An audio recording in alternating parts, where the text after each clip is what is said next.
When men change, then our family will change, and our community will change. The power is in the man. When men change, then our family will change, and our community will change. The power is in the man. When God created man in his image, he gave the power and authority to him. Because we've been raised by women, they know not what they do, keeping man away from God. And until man realized that, he He has that woman nature that has been imposed upon him by mama. He has that woman nature that has been imposed upon him by mama. He can repent. He can repent by forgiving. He can repent, and God will change his nature. When man change, then our family will change, and our community will change. The power is in the man. When man change, then our family will change, and our community will change. The power is in the man. When man change, then our family will change, and our community will change. The power is in the man. When man change, then our family will change, and our community will change. The power is in the man. Man. The power is in the man. The power is in the man. The power is in the man. God created man in his image. He gave the power and authority to him.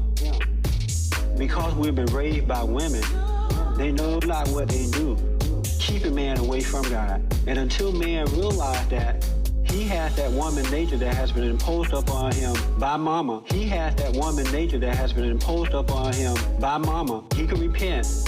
He can repent by forgiving. He can repent, and God will change his nature. When man change, then our family will change, and our community will change. The power is in the man. When man change, then our family will change, and our community will change. The power is in the man. When man change, then our family will change, and our community will change. The power is in the man. When man change, then our family will change, and our community will change. The power is in the man. Man. The power is in the man.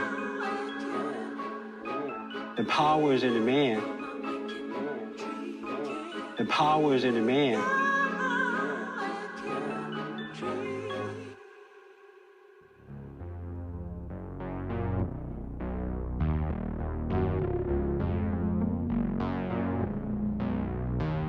Like a thief in the night, they'll take away what's left of us. Burning landslides lighting up the sky in front of all of us.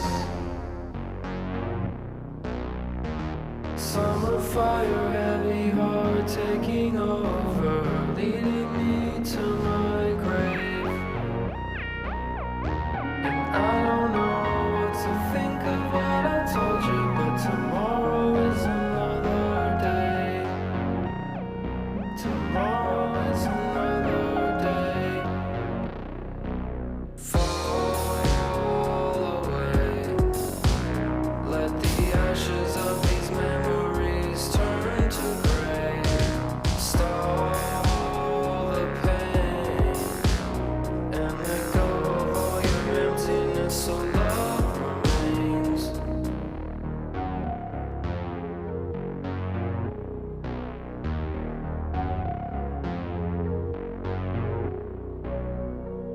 Like a bird on a fly in the sky, watch the clouds as they pass on by. Soar from the earth with no fear and no need to hold on to you, dear. But I'm afraid that I won't come down, 'cause it feels like having you around, like it was back then, when you and me, we were the best of friends. Summer fire, heavy heart taking over, leading me to my grave. And I don't know what to think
have to stand up strong, face the truth about themselves, to understand what went wrong. I know we can find a way.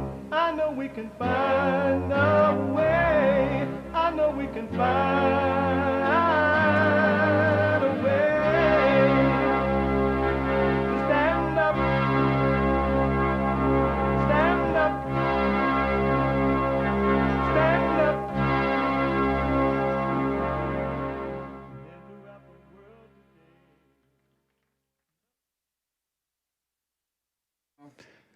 Uniting the races with truth instead of dividing them with lies. We're also rebuilding the family by rebuilding the man. I am Jesse Lee Peterson. Good morning. Hi, y'all. I hope you had an amazing weekend. I did.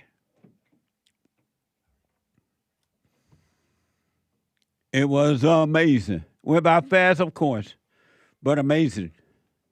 And what else is amazing, that you can get involved right now by calling 888-7753-773, 888-77-JESSE, Jesse, Jesse. Amazing fellowship yesterday if you were not there. We have every way that you can watch and support the show listed on jesseleepeterson.com/show, jesseleepeterson.com/show. And you can, if you got to run around, you just can't sit and watch the show, you got some things to do because different time zone for different people, so around the world, by the way. And so different things are required. You can podcast the show, but you can listen on your phone by calling the listen line on TalkStream Live at 605-615-4131. 605-615-4131. And to donate and have your comments read out loud, go and buy me on coffee.com/JLP Talk. Buy me on coffee.com/JLP Talk or Bond JLP Cash App. Bond JLP Cash App. It's Monday. And not only do rainy days and Mondays lift me up, it also allows us to celebrate, for lack of a better word, Female Mondays.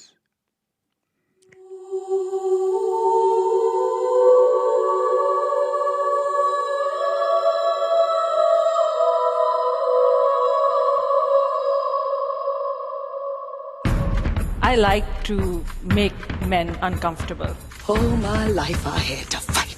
Let women take over. Some of us believe that women are getting paid less than men. I proudly say I'm a feminist. Thank you. Deep in their soul, they want to be home with those babies. We've been lied to for so long. I do believe. Oh, you've been lied to about everything. Everything you've been lied to. Do you know that I just knew yesterday what Hanukkah stands for? And Hake is going to come in and explain it again to all of us, in case I'm not the only one that thought Hanukkah was about Jesus, in the same way that Christmas is about Jesus. Merry Christmas, by the way. But first, yesterday fellowship was amazing. It really, really was.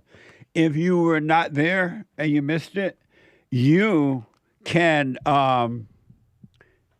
podcast it by going to rebuildingtheman.com/church. rebuildingtheman.com/church. It was mind-blowing. And if you didn't catch it, make sure you, for those who want to really overcome, make sure you check it out. What else? And we dealt with last week biblical question, which was, what is courage? What is courage? And a lot of people think courage is when you're going off on people, or when you go and fight a war, or when you attack a Allah Akbar person who killed the Jews, and you sneak up behind him with a gun, and you try to shoot him, and you get caught, and you get shot. Or they think courage is when you gossip about other people, or you try to destroy someone else. But real and true courage is when you go through, when you can admit that you're evil and die from that old nature, from that ego failing nature. Now that's real courage. I've seen so many people over the last 35 years or so that attempted to get on that straight and narrow path and die from that old nature, that old ego nature, which is not their own, but of their father, the devil, small God, small g. And they started, and they just couldn't handle it. They got off. Some started, and they were doing very well until they ran up on another angry person that was angry about something, and they went with that person. And then some get on that straight and narrow path, and it gets so painful. They like, when will this all end? When will it, it's so painful, I can't do this. And then they stop. I literally know people who have come to that, they got on that path, and they got close to totally dying from it, and they stopped it. They're like, no, this is scary. And they stop. And then they go back and they stop and they try, but they haven't given it up yet. But then there are those men and women who get on that path, and it doesn't matter how long it takes, how much the attack is from within and those attacks from without. No matter how painful it got, how lonely, and what they have to give up, because you got to give it all up. And when you let it all up go, you give up everything, you realize you have not given up anything. It was all an illusion. There are those people who are on that straight and narrow path, and they have the real courage of dying from it. That's what courage is. Oh, anybody can call you names. Anybody can yell at you. Anybody can fight with you. Anybody can gossip about you. Anybody can try to get revenge. That's not courage. The courage is not to do those things. And so we dealt with that yesterday. And today I have a brand new biblical question. And this one is like, the reason I put this as a biblical question, and it occurred to me while I was sitting there on the stage there, we were doing a meeting, is that I hear it all the time. There was this shooting that we have coming up for you. Some Jewish people celebrating Hanukkah yesterday over there in Australia, and they were reporting that several people were killed, shot, by some Allah people. And so I've been seeing different people comment on it. And first they say, before the reporter asked them, what do you think about it? Blah, blah, blah. They said, well, first, let me just say, my prayers goes out to the family and the victims. My prayers goes out to them. And then they go right into their ranting. And I hear it all the time from the so-called left and the so-called right. So my biblical question is, when people say, my prayers goes out, what do they mean? My prayers goes out. What do they mean when they say that? Isn't that amazing?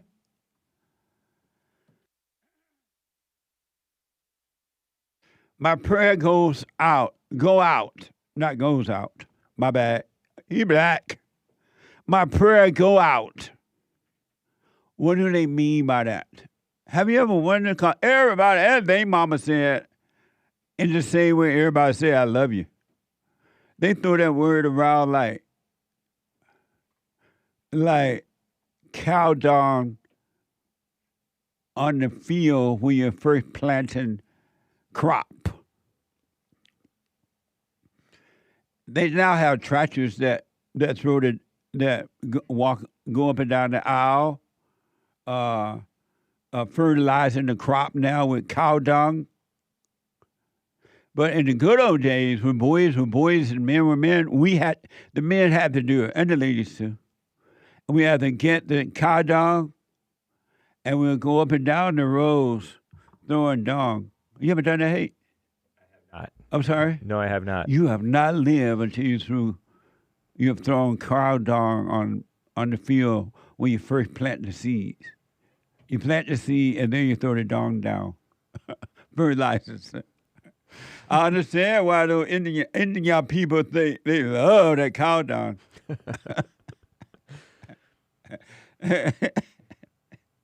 But anyway, when people say my prayer go out to them, to the victims, and to their families, what do they mean? They don't even pause to think about what it means. Either they just say it. My prayers goes out. What does it mean? And I gave an assignment for a week, assignment. And these assignments is to help keep your mind set on the present instead of forgetting to be present. And so the assignments for that, even though some people get the assignments. I'm like, what now? Even some people didn't even remember the assignment before the meeting ended after I gave the assignment. I'm like, what now? But for those who really, really want to climb that wall of thoughts and be free of thoughts, it's for you. And the assignment is become a thought watcher. Become a thought watcher. Catch the first thought and don't go beyond into a second thought. Catch the first thought and don't go into a second thought. Oh, God, this is going to help you if you do it.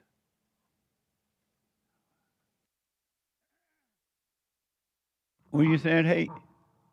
Oh, going back to the my prayers go out. Oh, yeah. Prayers is with an S. Go prayers. What did they say? My prayers goes out or my prayer? My prayers go out. That what they say? Prayers with an S, go with no S. But do people say my prayer go out Nope. or my prayers goes out? Neither. What do They they say say? my prayers go out. Oh. It's hard for you to say one S and not say the other S. My prayers goes. No S at the end of go. My prayers go out. Never mind. My prayers And then go. go out. Nice. Let's Let's not do that anymore. My English teacher, Mr. Bullard. And so the assignment, what's the weekly assignment this week? Catch the first thought. Don't go with the second thought. Don't go with any after that. But catch the first thought and don't go beyond that. Have you been doing it? Well, a little bit, but I go pretty deeply into thought. I have a whole narrative set up about certain people around here and over there. That's amazing. Why don't you catch the first one and stop there? That sounds like it would be a little bit more peaceful. So what to do to find out? I don't know. I don't think that I catch the first thought that I can't, but I can't. What? I don't think that I catch that thought that I can't. That you can't? Yeah. What do you mean? It's a thought that you can't catch it. Well, that thought that I can't is the first thought then. Yeah. Stop there. Nice. But you say I can, or what happens when that thought tells you that you can't catch the first thought? I sometimes end up believing that thought and just throwing up my hands and giving up. It's not funny. What a sad way to live. Mm-hmm. Isn't it a sad way to live that human beings, not all but most, never go beyond thoughts, ideas, plans, and those thoughts tell them, well, if you made more money, you'll be happier. If you got rich, or if you bought a fine home in a certain area, you'll be happy. Or if you got married, you'll be happy. Or if you had children, you'll be happy. If you were like this person or that person, you'll be happy. They never go beyond thoughts. You know, like sad. Huh? Yes. Oh, man. But we'll get into that later. That was a shooting, according to reports, over in Australia. We're at Brown University first. But I think I want to deal with the Australian one first because I want you to explain Hanukkah. Before I get to the shooting, I thought that Hanukkah and Christmas was the same, except that because Hanukkah is a Jewish thing, I just thought when they said Hanukkah, they were still celebrating Christmas as we celebrate it. The Christians celebrate Christmas with the idea of Christ, appreciating Christ who died for us, right? And it wasn't until yesterday when we were talking about the shooting on Hanukkah during the Hanukkah festival that Hake told me. Now, Hake could be wrong. He's white. He may be right, but I don't know. That Hanukkah is not about Jesus, but it's about a family. Hake, explain what Hanukkah is about. Hanukkah, you are right that it is associated with Christmas. Right. Because they celebrate at the same time we celebrate Christmas. And that's why they celebrate Hanukkah so much. Because secular Jews started to embrace Hanukkah, more secular type of Jews, according to Wikipedia, or if I remember correctly, started to celebrate Hanukkah in North America, United States, maybe Canada, because it happened around the same time as Christmas, and they wanted something to celebrate too.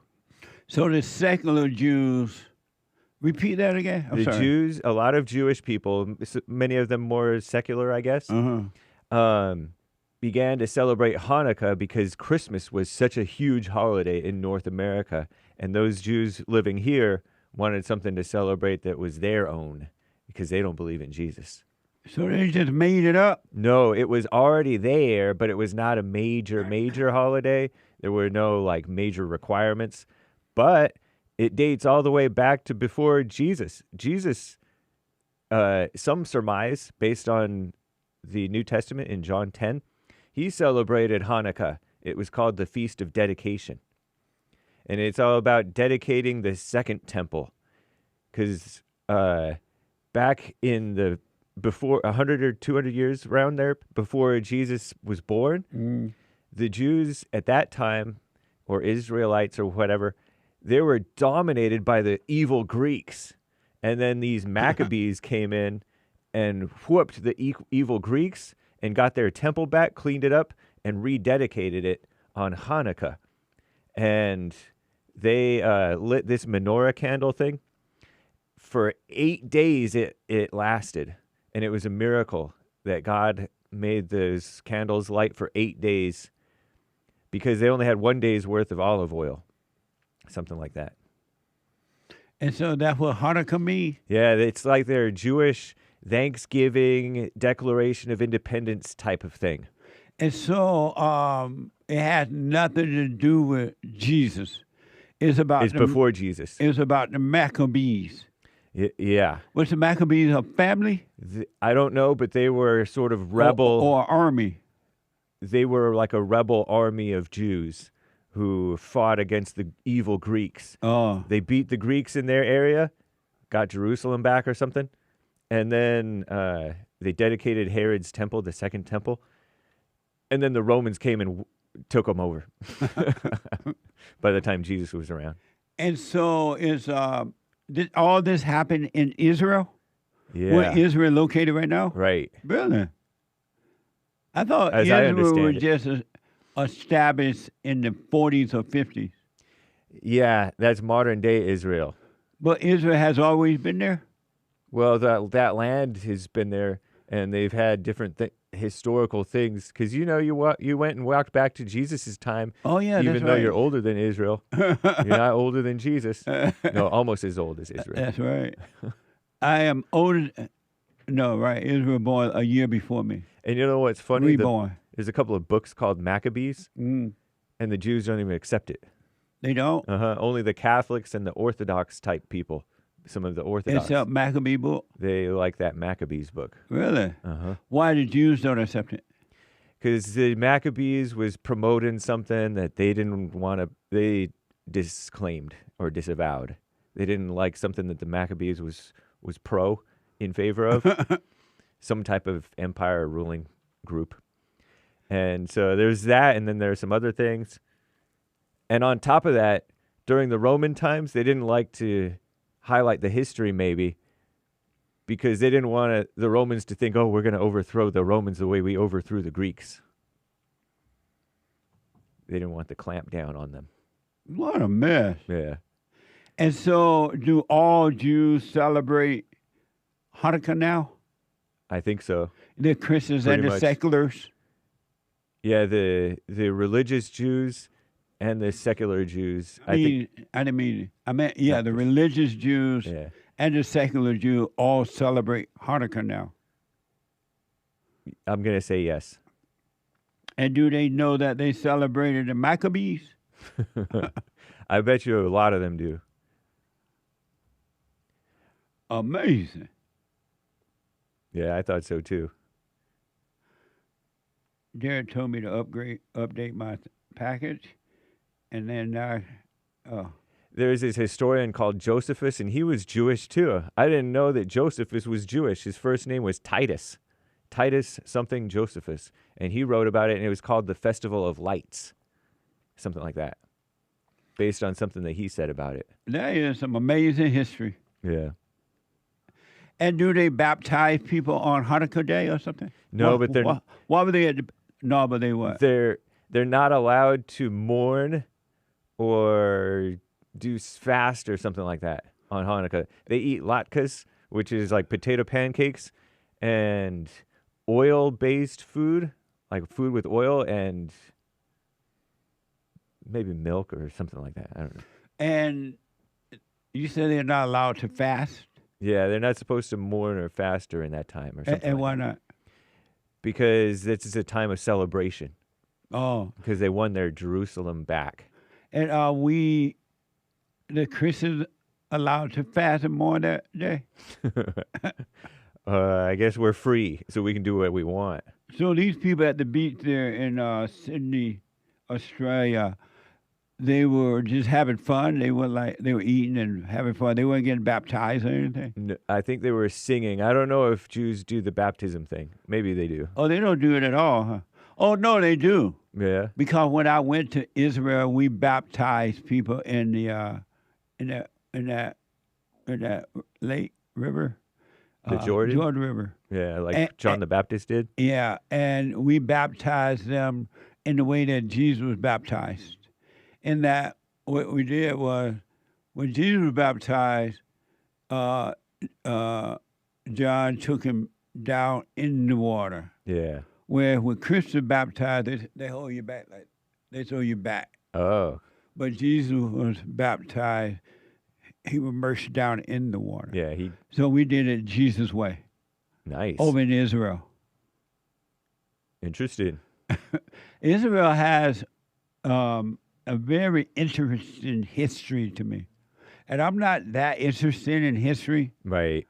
I don't know much about history. Neither do I. I don't know much about Aristotle. I don't know much about the French I took. But it has a very interesting history, especially when you go to Israel and you're able to walk along those pathways where you read about. Yeah. Jesus walked and where they had the wars and all that stuff. It's very interesting. Nice. That's why I don't understand why the folks mad at the Jews. Why are the people mad at the Jews because the Jews are so smart, or are they mad at the Jews because the Jews say, Jesus was a Jew, or are they mad at the Jews because America financially support Israel? What's the real anger about?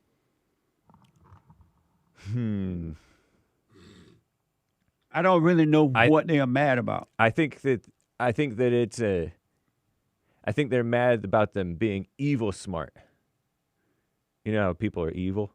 Right. And then the smart people, even with their evil, they get ahead.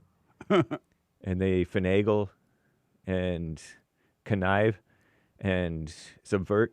They don't like that. Oh. Yeah. So that's what they're mad about. They're kind of mad that Jews get all this special treatment and we don't get special treatment too. Well, apparently over in Australia, they're not getting special treatment. Well, special treatment involves getting special hatred too, I guess. Oh. New York Times is reporting that, we had a break. So they're not mad at the Jews because we are financially, Israel is our ally, and we are financially supporting them. We give them money. They're not mad about that. I don't think so, because they do claim that they're mad about that. They don't want that to happen. But I think that that's just an excuse. That's like a symbolic thing, because they're not necessarily feeling that money coming out of their pockets. Right. Only unless it's just in their imagination. Because I think that's just piling on all of the different reasons that they have for being resentful. But why are they as angry about how much money we've spent on the blacks the last 70 years for having babies? We pay them to have babies, and we pay them not have to work. And you know who they blame for that? Who? Jews. How they blame the Jews? The Jews don't run the government in America. Well, they're involved heavily. Well, everybody involved. I know. But they're also pushing the civil rights mess and all kinds of stuff. They're resented for their leading role. 888-77-JESSE. A quick break. Back in a moment.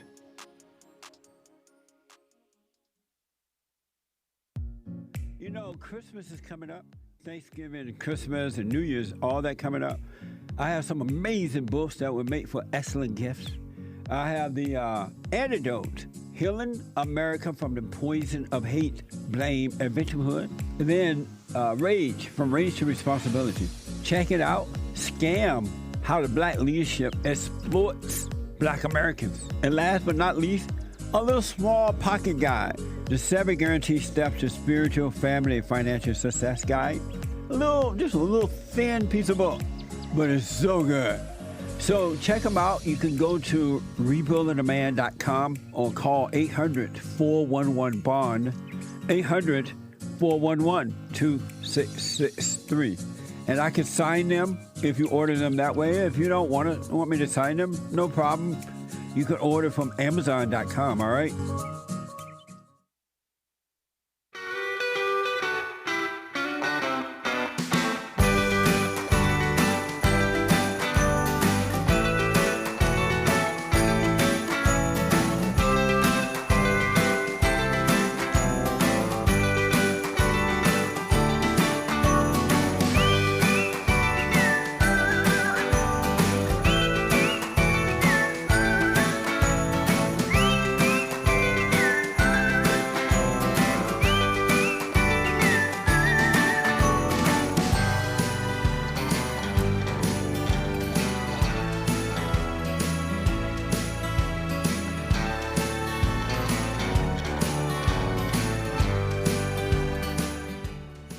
Okay, welcome back. 888-7753-773. Merry Christmas.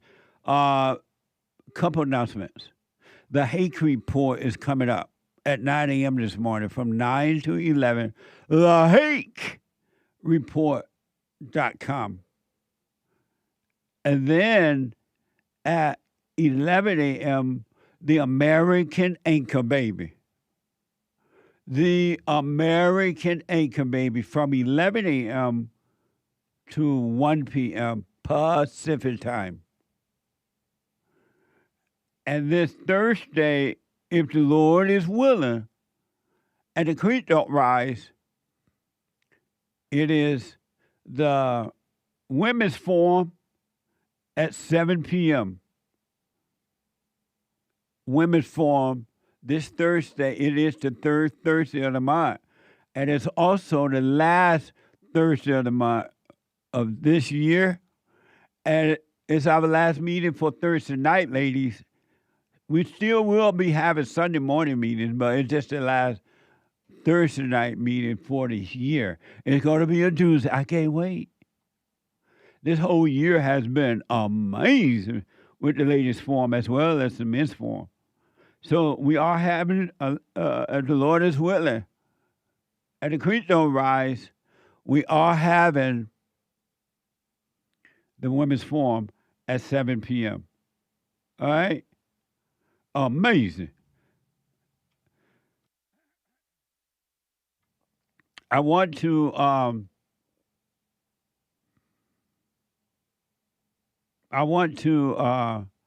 remind you that to get like this video. I'm not accustomed to saying I'm from the old school, but like the video. Hit like right now. And comment, support us on social media. Jesse Lee Peterson on Instagram, JLP Talk on X, rumble.com/Jesse Lee Peterson, and cozy.tv/JLP, where Christ is king. Like, follow, subscribe, and all that. Ring the bell. All right? So there was according to a report, a shooting in Sydney, Australia. The New York Times is reporting more than a dozen people were killed and several others were injured at Bondi's beach in Sydney on Sunday, after what officials said was a terrorist attack on Jewish Australians. Watch this from 9 News Australia. Terror and fear at our most iconic beach. Scenes we've never seen before at Bondi.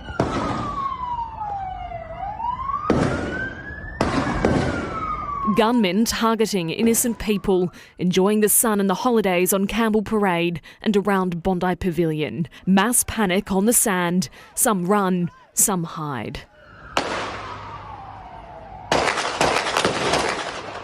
Multiple shooters indicating it's an organised attack. Those who were there sounding the alarm on social media. Gun. I'm just seeing everyone like running and the police and this guy's like shooting into the pavilion with an AK-47. Like, what the Then what appears to be a good Samaritan tackles one of the gunmen, wrestling his shotgun from him, taking a stand and pointing the gun back at the killer. There was a heroic but a good Samaritan Australian that jumped on the gun. One of the gunmen put him down, basically took the gun, was pointing the gun at him, but didn't shoot him because he didn't want to take the law to his own hands. Police indicating one gunman was killed on site, while another was taken to hospital and later died. What? At the very end, there's some guy with his shirt off went and seemed to go and try to stomp a guy. Oh, that's amazing. Just think about this. Those were human beings allegedly shooting other human beings, like they're out rabbit hunting or deer hunting. Human being. What would drive someone to do that?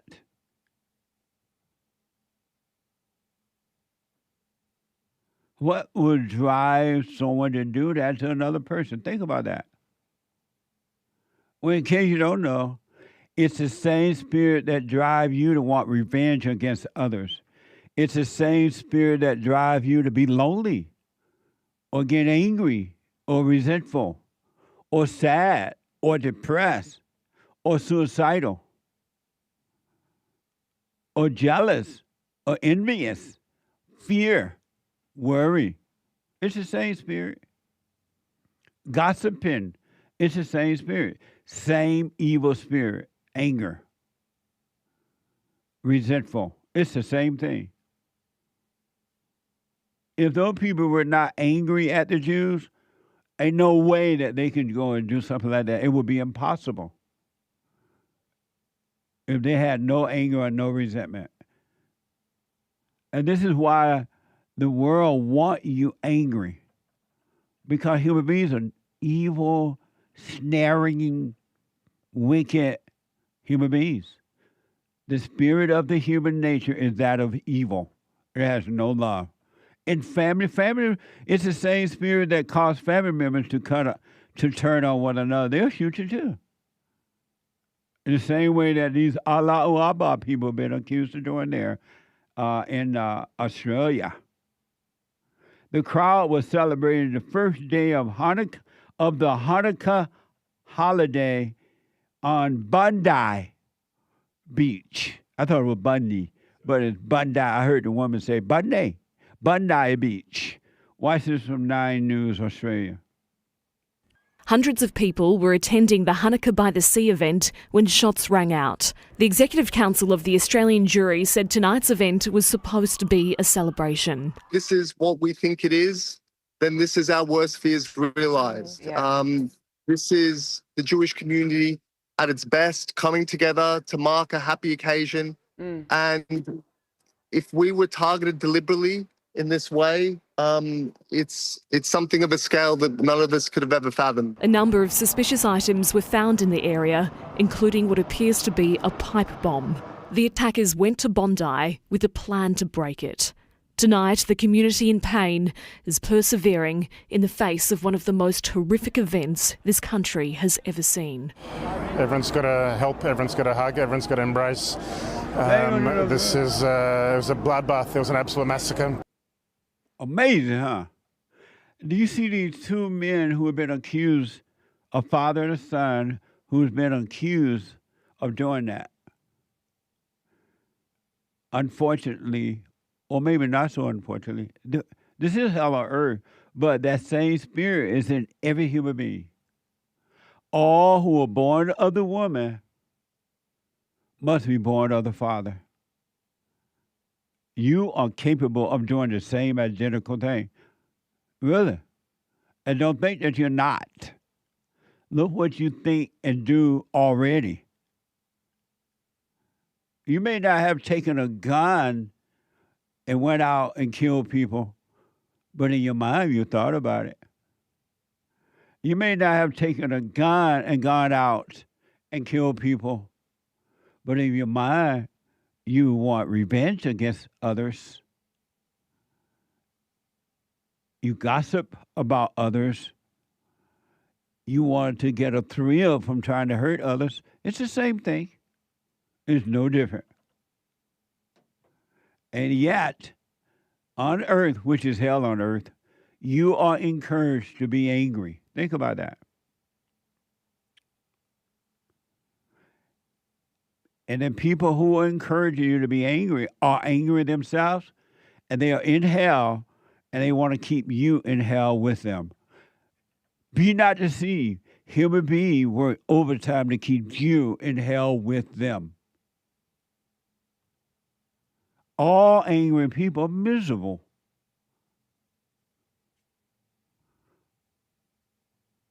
And this attack upon the Jews is not doing you any good at all. It's just a thrill. It's not changing anything.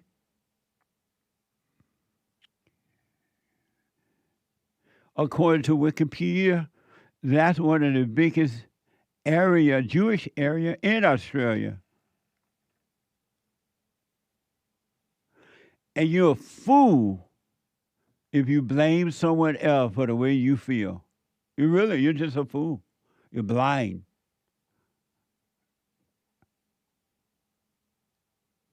And so I ask Hake, I know that there's a lot of talk in America and around the world about the attack upon Jews. A lot of attention being brought to that. And so I asked, hey, he white, yesterday, why isn't the same outrage and attention is brought for white people? Because white people are under attack. There's a genocide happening to white people in European countries all the time, every day. It's happening in Africa, and it's happening in America and Europe. But there's not the same type of outcry for white people, it happening to white people, as it is happening to the Jewish people. And I asked Hake, since he was white, and he is the hate news guy, why is that, Hake? Why, Hake? Why? And here's his response. Because the brainwashing is to cast Jewish people, blacks, women, gays, whoever else, Latinos, as victims, even Asians as victims, and whites as perpetrators. Even though they cast whites as though the white mindset is how the black mindset is, with the anger and the hatred of other races and the being all pro-black. The way that they cast whites is the whites are the ones who are like that. And so they, and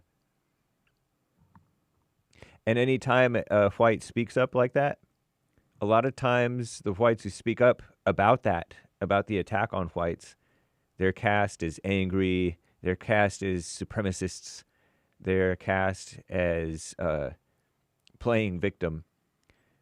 And a lot of them fall into being angry and lashing out in the wrong way. But that's not, and so I don't even hear, and much I love the Great White Hope, I don't even hear him. I noticed that the Great White Hope, Donald Trump, he definitely tried to help the Jews be protected, right? Mm-hmm. And I hear him talk about that. But even the president doesn't mention the attack on white people. Right. he hints around it a little bit. You know, he brought in some of the genocide victims of the South Africa. He brought in 60. Oh, yeah. And everybody flipped out over 60 people being brought in. I know. And those are upstanding looking people. And then he has talked about, they always say, you're racist, you're racist, you're racist. Oh, okay. You know, when what they say about him. And so he kind of mocks that and rolls his eyes about that. But you're right. I mean, maybe he has a little bit of that boomer brainwashing where you're not supposed to point out the attack on whites. I'm doing okay, whatever. Stuff like that. It's not that bad. But I also know that, go ahead, I'm sorry. It's definitely not politically correct. You get attacked by everybody across Republicans and Democrats to point out the attack upon white people. But I don't hear, and I see your point about all that, but I don't even, you know how all the Jews talk about the attack on Jews. Yes. Right. All Jews. And they keep reminding you over and over and over and over and over and over and over again. But I don't hear white people doing that about the attack on white people. You don't hear all the white people, mentioning it over and over and over again. I think, I could be wrong because all thoughts are lies. I think that maybe if white people were to constantly bring the attention to the world, maybe then something can be done about it. Yeah, and the younger like generation, the Jews do. The younger generation doesn't seem to have that guilt and brainwashing as bad as the boomers and Gen Xers and even millennials have fallen for. So they're not scared to point out the race issue, I think. And they don't have that false guilt. They don't even believe a lot of the history, right? So that may change a bit. That may change a bit for the better, at least in some ways, but also may not really change because the anger's still there. A lot of the whites are brainwashed big time, and they are trained to be silent. I think what it is, you know how people call blacks crabs in a bucket, where one climbs out and is independent, the others drag them down? The same thing goes on with whites. Oh, it sure does. If there's whites who speak out, all the whites go, no, that's racist, or you're going too far, or I don't know. There's a lot of fear and institutional tearing down. People are losing their bank accounts over their freedom of speech. Amazing. Yeah. So what the white people need is for the blacks to bring the Oshawa train and haul them away or something off to Auschwitz. Auschwitz. What is going to take before they start seeing the reality of what's really happening to them? They need Auschwitz trains. Is that what they call? Auschwitz trains? That's when they haul the Jews off? I don't think they were all called Auschwitz trains because they went to other places too. Oh. But I get your point. They need Auschwitz trains.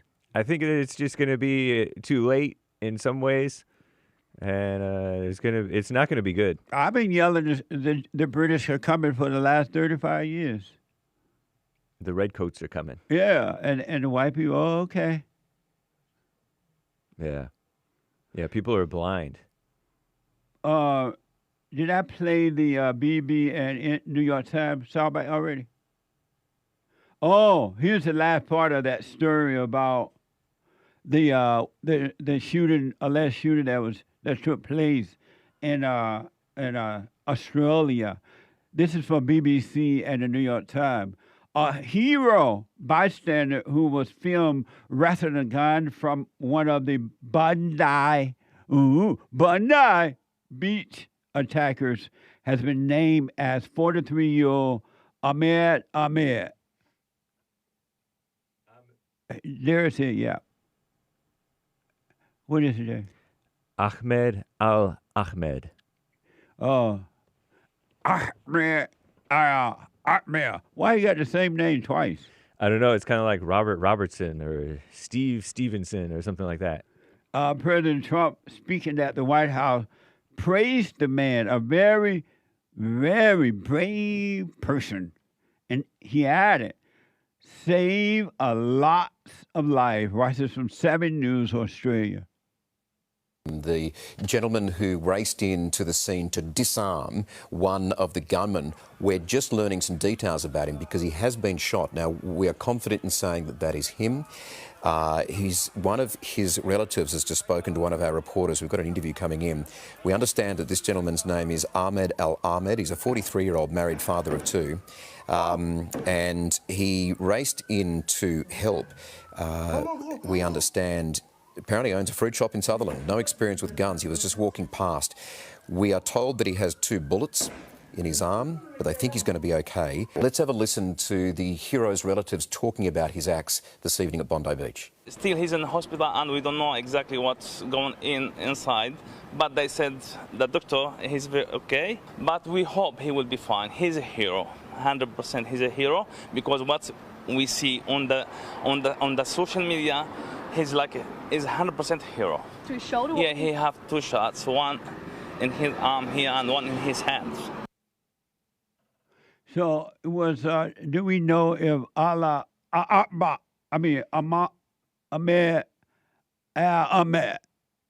Do we know if he was an Allah Abba person? Is he Muslim? You know, I haven't seen any confirmation whether he's Muslim or not. Okay. That name is definitely Muslim sounding. It is. Mm-hmm. I'm like, what the? He gonna be thrown out of the. If he is Muslim, he gonna be thrown out of Muslim camp now. What? He saved the Jews. Would you have gone up there and grabbed that guy like that? I don't know if I would be like him or if I would be like that boyfriend in Colombia who started to go forward and then, whoo, I see a knife. That was funny when the woman was getting mugged by a guy with a knife in Colombia and she's fighting over her bag, and then other Colombians come in and fight the guy off, and the boyfriend's all, I don't know if he's a boyfriend, but the male companion is all hiding around the corner. I don't know if it looked like I would have, I don't like to do ifs, believe me, as a way to see, but since the guy had his back turned like that and he had a long gun, it looked like it would have been something that maybe the average person would have done, like real scared, would have gone because it was so easy. Yeah, it was a great opportunity, and he took it. An amazing opportunity. Yeah. This is hell on earth, folks. And it got to get worried because human nature, most human beings are not going to turn away from the wickedness of their hearts. They will not admit that they're evil so that they can overcome evil. When I come back, your phone calls, straight to your phone calls and your super chats, 888-77-JESSE. The Hake news is coming now, not the fake news, but the Hake news. And I'll be back in a moment to your calls.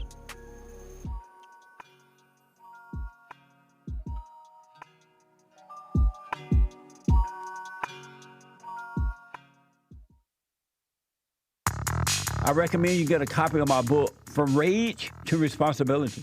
I write about how the spirit of anger was taken away from me 29 years ago. I forgave my mother who tried to turn me away from my father, and I returned to my father, and through him, my father on earth, and through him I was able to return to God.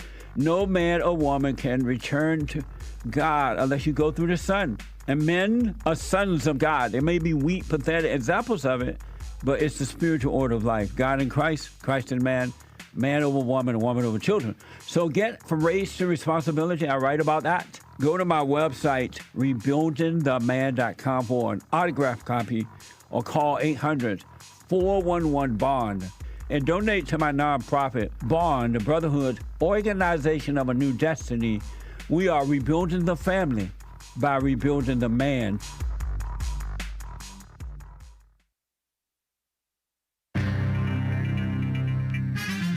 A whole lot of mess going on in this whole here world. Shootings in Bondi Beach, Australia. A shooting over in Brown University, an Ivy League school in Providence, Rhode Island. Killing a lot of people, too. Terrible. And also, did you hear about I guess he's an actor, also a movie director, legendary guy, made a whole lot of hits, actually, household name type movies. And he himself was a household name, Rob Reiner. Well, he is no more. He and his wife, his second wife, I think it was Michelle something or other with one L, Michelle Singer Reiner, something like that. They died. Allegedly, they were stabbed to death or something like that. And at first, the news was saying, oh, they're looking at as a person of interest, their son who was in his 30s, an addict and homeless over multiple different cities.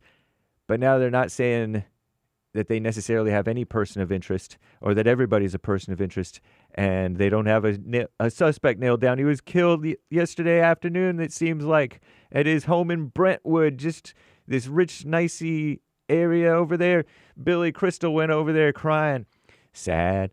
This is the end of hour one of Female Monday. Everybody loves Mondays. December 15th, AD 2025. It's the first day of Hanukkah. Started last night at sundown, I heard. Happy Hanukkah and Merry Christmas. The lines are full, guys. JLP will be right back to your calls. We'll get to your super chats as well. You can call in every so often just in case a line opens up if you're not on hold already. All right, whether you're old or young, it is Hake News, not fake news. Call Me Nonsense Network, CNN reporting 2 cities, opposite sides of the world. If you are a ball-tard, or maybe even if you're a flat earther, united, supposedly, in mourning after deadly mass shootings over the weekend. In both cases, the attacks have left communities shattered, says Commie Nonsense, while renewing contentious debates over gun control. And that's what Australia's answer is, I heard, per one headline. At Brown University, the person of interest whom they detained in connection to Saturday's shooting at Brown University, he was released from custody. The FBI messed it up, according to Drudge. I don't know if that's true. Law enforcement officials said evidence now points in a different direction. Shooting left 2 students dead, 9 others injured at the Ivy League school. That's considered the hoity-toity type of school in Providence, Rhode Island. In a statement Sunday night, Brown University's, and it happened Saturday afternoon, right? Something like that, I think. But Brown University said there's no immediate threat to the community, even as the suspect remains at large. Quote, "We know that this update may prompt numerous questions," unquote, said the school, emphasizing the investigation remains active. A father and son, 50 years old and something, maybe in his 20s, I forget, 24-year-old. 24-year-old hospitalized, 50-year-old father killed at the scene in Bondi Beach, Australia. Suspected of carrying out a massacre in Sydney, Australia. Death toll has risen to 15, plus one of the suspects, so 16. While 27 people remain hospitalized, Australia is seeking tougher gun laws after the police said the father-son duo deliberately targeted the Jewish community as families gathered for the Hanukkah by the Sea event. Youngest casualty was 10 years old. One of the victims, they say, was a Holocaust survivor. Was that the 87-year-old guy who died while shielding his wife from gunfire? Reminds me of Corey Compatore, at the Trump event in PA. So what a mess, huh? Terrible. Legendary Hollywood director Rob Reiner and his wife Michelle Reiner, Singer was her maiden name, I guess, have died. So said his family spokesman on Sunday. LAPD responded to a death investigation at the Reiner's home, found the 2 people dead. Although they have not identified the deceased, they're investigating the case as an apparent homicide. He had a prolific career, Rob Reiner. When Harry Met Sally, some romantic comedy. The Princess Bride, A Few Good Men, and many others. He was Archie Bunker's son-in-law, something back in that All in the Family TV series. I'm James Hake. Now back to JLP, Hour 2.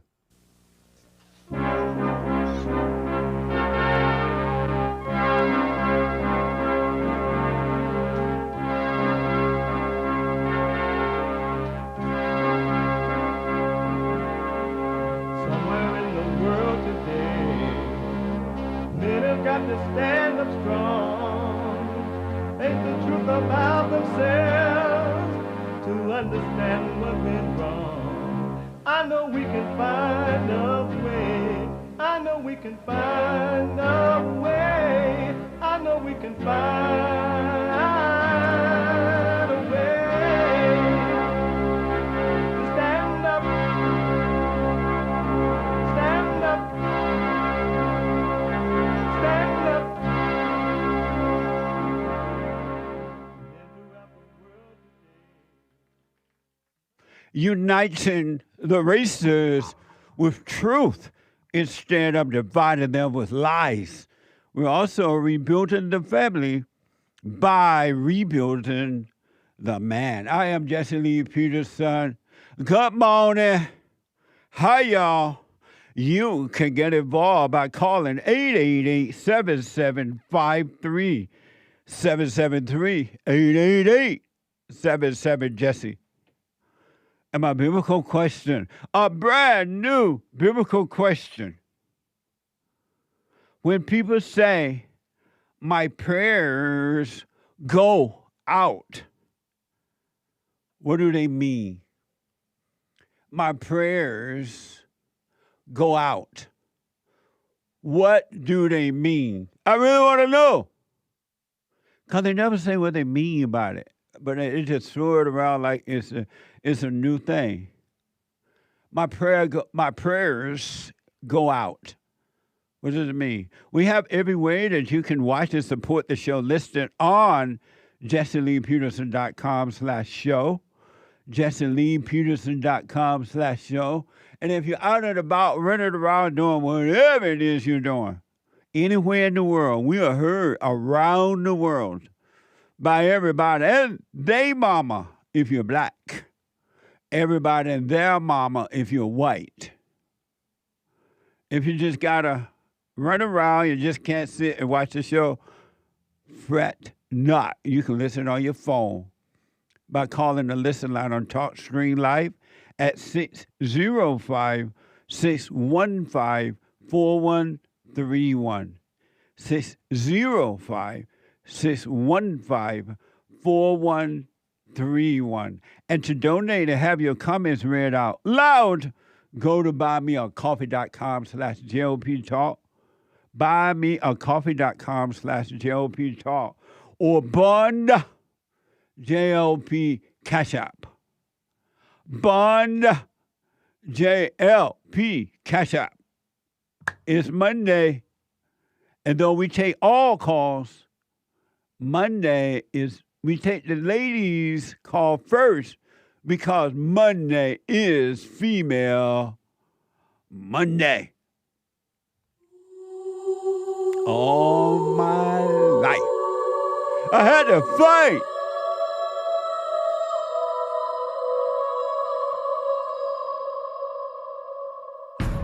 I like to make men uncomfortable. I bet you do. All my life I had to fight.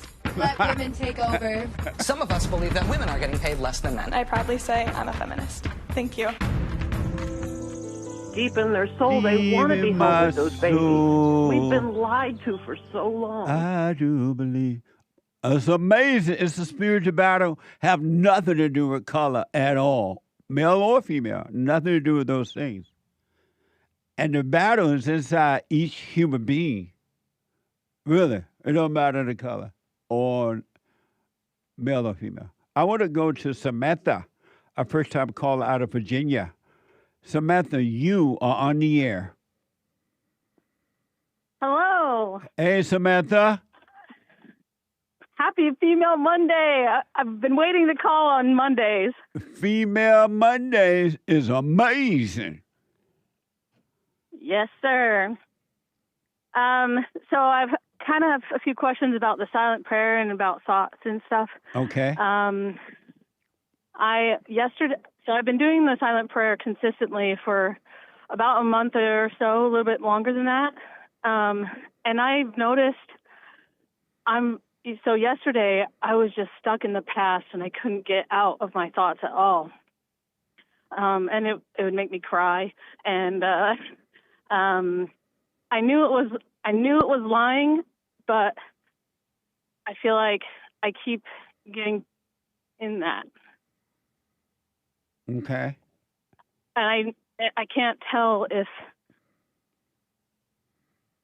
I don't know if the prayer is working or if I'm just like lying to myself about it. And your question is what about it? Well, maybe I don't know what the question is.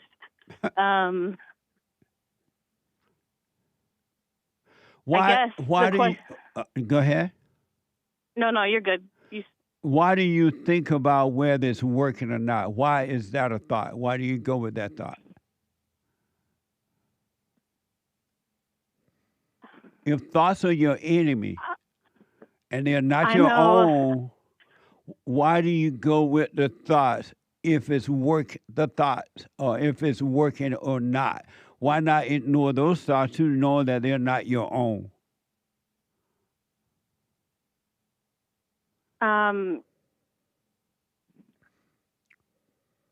I don't know. I know they're not, but is that just...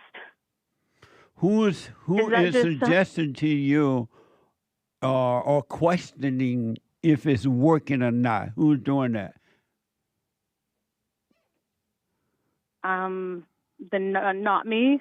And so if you know that it's not you, why do you go along with it at all? Why not just ignore those thoughts? Because the whole purpose of the silent prayer is to bring you out of the darkness into the light. Anyone that have thoughts, right, the imagination is darkness. And so why would you question if it's working or not, knowing that it's not you doing the question? Why do you believe what it says? So I guess I don't actually question it. Well, when you say you don't know if it's working or not, who are you referring to? I don't know. I don't know who I am. What a mess! I know. Every time you ask people that, it blows my mind because I'm like, how do we know? And when you say, I don't know if it's working or not, who is the I that you are talking about? That you're referring to? I don't know, buddy. So how can nobody refer to nobody? You can't. So the point is what?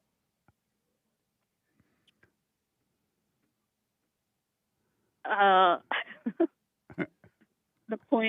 point of what? What do you mean? The point is the next time that false self say, well, I don't know if it's working or not, you crying, I'm crying, I'm doing it. Just know you're going along with the second thought rather than catching that second thought, and don't go along with the next thought. But it's like a spiral. It just keeps going and going. And it only because you're not catching it. When you start catching the first thought and don't go with the second thought, they will disappear. There will be no more second thoughts eventually. Right. And I do know what you're talking about. Most of the time I can do that. All right. But it's I'm using a voice assistant to convert your voice to text and respond to you. If you want to continue, please Who is stay that? on. What the? Samantha? Was it her ear or our ear? Oh, that was on Samantha ear. Put on hold. Don't hang up, Samantha, if you can hear. We'll come back to you. Isaac is a first-time caller out of New Mexico. Isaac, you are on the air. Hey, good morning, Jesse, and all the studio. Good morning, Isaac. Hey, so I know it's Female Monday, but I wanted to call in. I've been trying to call in for a we while. take all the calls. It's just that on Monday we take the ladies' calls first. Well, let me tell you about my female, Jesse. Okay. Are you on a so speaker or anything? No, I'm driving. I'm on a regular phone. Oh, that's why. Okay, go ahead. So she introduced me to you about a year ago. And let me tell you, Jesse, I was a mess. She introduced me to you because of your political views and the way you speak about God. And that was about it. I started listening to you, and again, I was a mess. I was a beta. I was a beta, Jesse. Beta male. Beta male. I was a beta. I ain't lying. And, you know, I used to argue with her when she'd get mad. I used to fight with her. We used to argue. Everything that we shouldn't be doing, and just acting like a beta. Emotional, crying, over stupid stuff and stupid fights. You used to Stuff cry? Stuff that would, when the devil would come out of her, yeah, I'd get mad. I'd get angry to, you know, where I didn't understand. And let me tell you, I am no longer like that, Jesse. You have saved my relationship.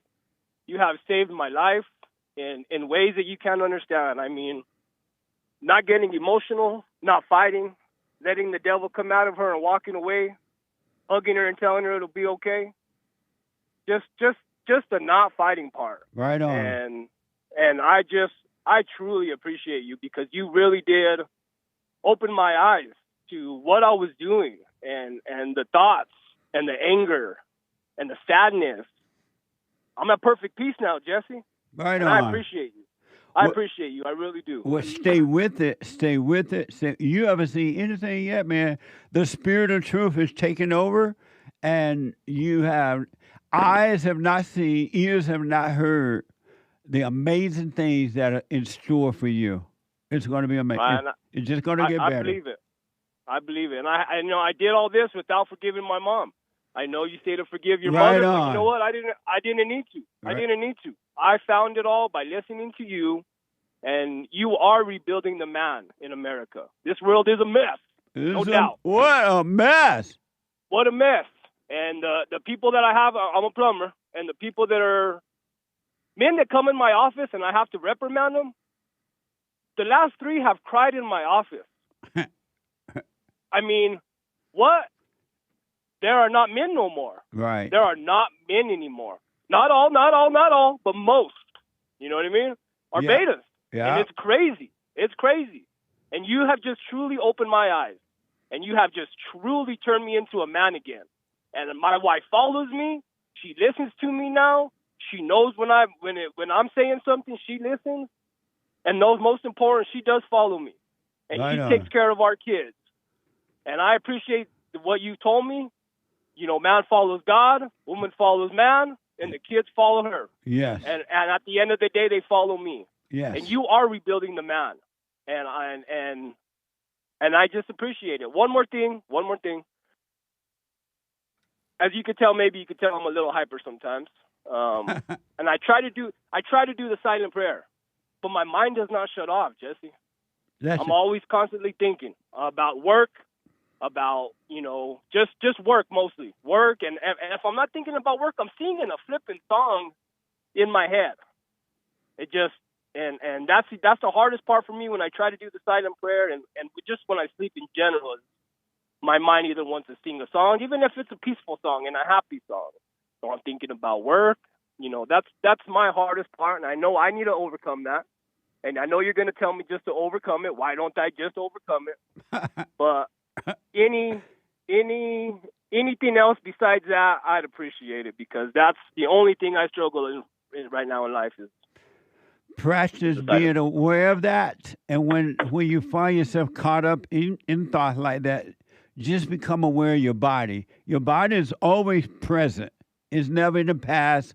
It's never in the future, which are both illusions, right? And so when you're caught up in your thought like that, just come back to your body and you'll be fine.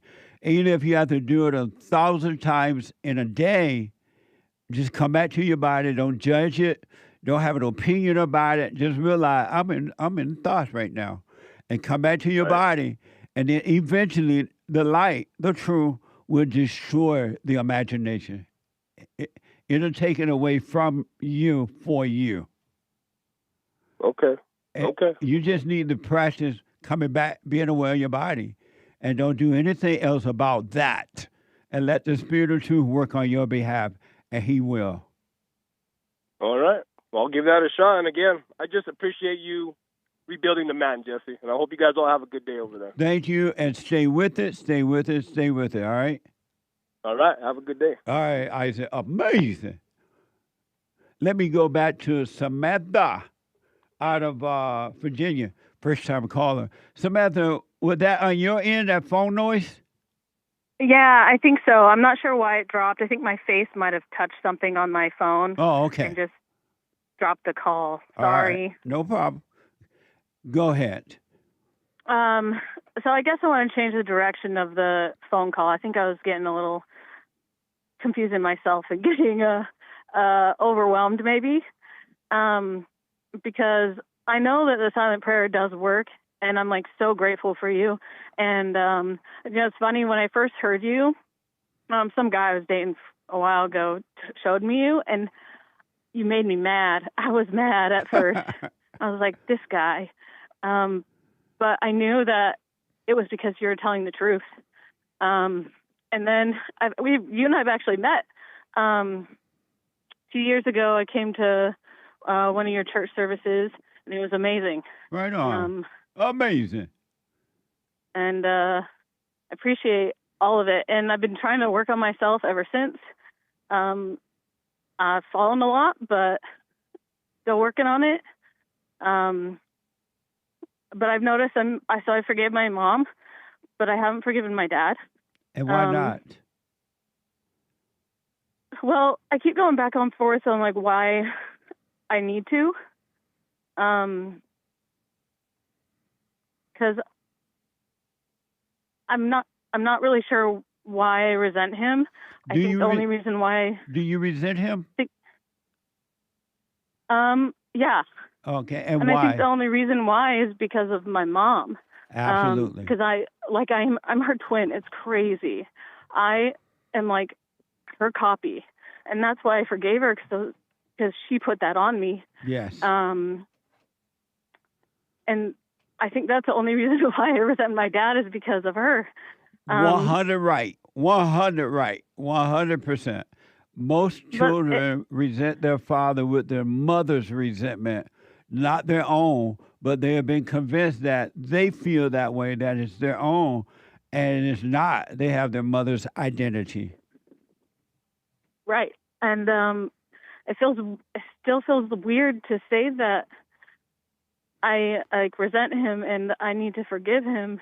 But have that conversation though. Hey, Dad, I used to resent you, but now I realize I was resenting you with my mother's resentment. I identified with her, and I'm sorry for that. I know now that I'm wrong. Okay. Yeah, and I know I need to because I'm scared. But my dad has never been he was never a scary person. He was always really easy to talk to. That's my mom working that. And what do you think going to happen? Why are you afraid? Nothing's going to happen. I know it won't either. I know he'll just. I know he won't even be mad. I know he'll just be like, okay. Right. I already know how he's going to react, but I know I have to do it for my sake because I'm still angry. Yeah.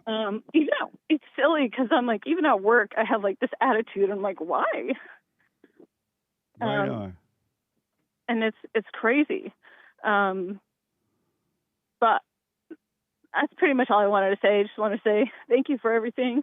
And I love everything that you're doing. You're welcome. And what I want you to know, and I know for conversation's sake, we have to constantly communicate. So when you say, I am afraid, I know what you mean, but what I want, in case you don't know, I want you to know that even the fear that you have is not you at all. It is afraid that you will go and forgive your father, and it knows that when you do admit you're wrong to your father, that the Spirit of truth will forgive you, and it knows it's going to have to leave you. So it is afraid of having to leave your body and go live in somebody else's body. It's afraid. It's not even you feeling the fear, But I know Right. you are in your mind and body. You do feel it in your mind and body, but you're not your mind. You're not your body. So it's not even the Yeah. real you feeling the fear. It's the fake you. You're right, and I can tell that too. Like, and it's crazy that it is a body feeling. Like it is Right. like physical at times. Yeah. And I can tell that that's not me. It's like it's really a whole other like person that's just freaking out, and it's crazy to watch it from a distance now. And I love that. You're right. Now it's in the body. Whereas before waking up, you didn't know it was just in the body and that it wasn't you. But now you're starting to see that it's in the body, and that spirit or spirits is trembling at the idea that you're starting to see that it's not you. It is trembling. It is afraid of the light. Yeah, definitely. And it is amazing to see. Just think about that. The average person who is not seeking to overcome, who is not understanding what is going on in them, they have no idea what we are talking about right now, because they're not looking for the light to guide them. They don't understand. So I say that to say this: how fortunate we are, you and I, that we can have this type of conversation. That's amazing to me. It is amazing. Amazing.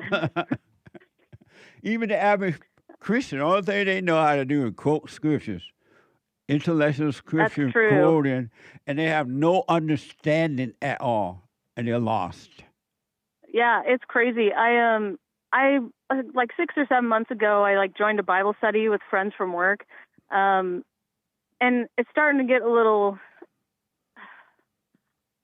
weird. They know the Bible so well, it almost doesn't mean anything. Yeah. When they're just saying a bunch of stuff, and yeah. I'm not judging them or anything for it, because Right. they're trying themselves, but it's just it's interesting to see. It's just words. Outside looking in. It's just words. That's all it means to them. Yeah. Just words. That Yeah. brings on a false thrill of thinking that they know God. Yeah, exactly. False thrills. I feel like I see that all the time in myself too. Yeah. I used to love thrills, and now I still love them. But I can see it. Yes. You know. Yes. Yeah, especially when it comes to like men and dating, I would like when someone wouldn't text me back or something, I would like throw a full-on tantrum, and I knew I liked it. I knew I was like, you love this. Yeah. This is why you're doing what you're doing. Absolutely. And the real me, I actually don't even want to date them. I don't even want to talk to them. Yes. It's crazy. It's all about thrill. Human beings, because they're in a fallen state and because they're evil, they love thrills. That's why they roam the earth to try to hurt other people, and then they laugh. They do it for a thrill. Or when they get mad, it's for the thrill. Everybody who is still holding on to thrills, they don't want to let them go. They don't want God to help them. They do not want the truth. And they don't want you to remind them that they're wrong, that thrills are evil. Yeah. Exactly. What a mess. What a mess. Well, I'll let you go, Jesse. Thank you so much for listening to me and everything that you do.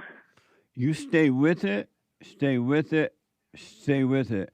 And all you got to do now is the assignment for the fellowship this week is catch thought, become a thought watcher, and catch that first thought and don't go to the next one or the next one or the next one. Catch that first one. It's going to blow your mind. Okay, I'll try. I'll do my best this week. Let me know how it goes. I will. Thanks, Jesse. All right, Samantha. Amazing. All right, bye. Bye now. Amazing. Della out of Virginia. Della, good morning. Merry Christmas, Della. Good morning. Merry Christmas, Jesse. How are you? Amazing. All is well.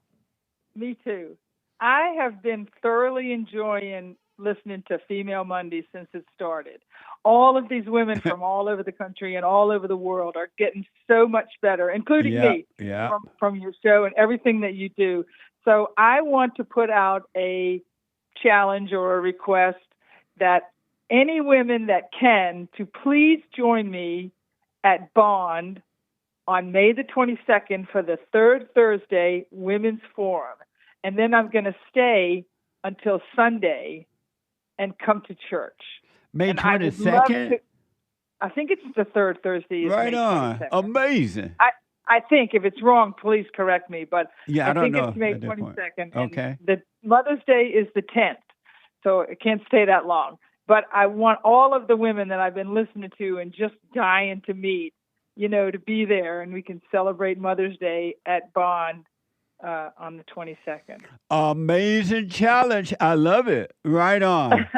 I'm so excited. Everybody that's calling you, the women, you can just hear the growth when Yep. they speak. Yeah. It's so wonderful. I love all of them, and I would love to meet, especially the ladies of Bond. I can't wait to see them. That's what one of the things I love about the ladies' forum on the third Thursday night is that these ladies are truly working on themselves, and those meetings are profound because they're really opening it up. They'll be honest, and we don't record those meetings. We don't no video on anything, so they really open up, and it's amazing what they're overcoming.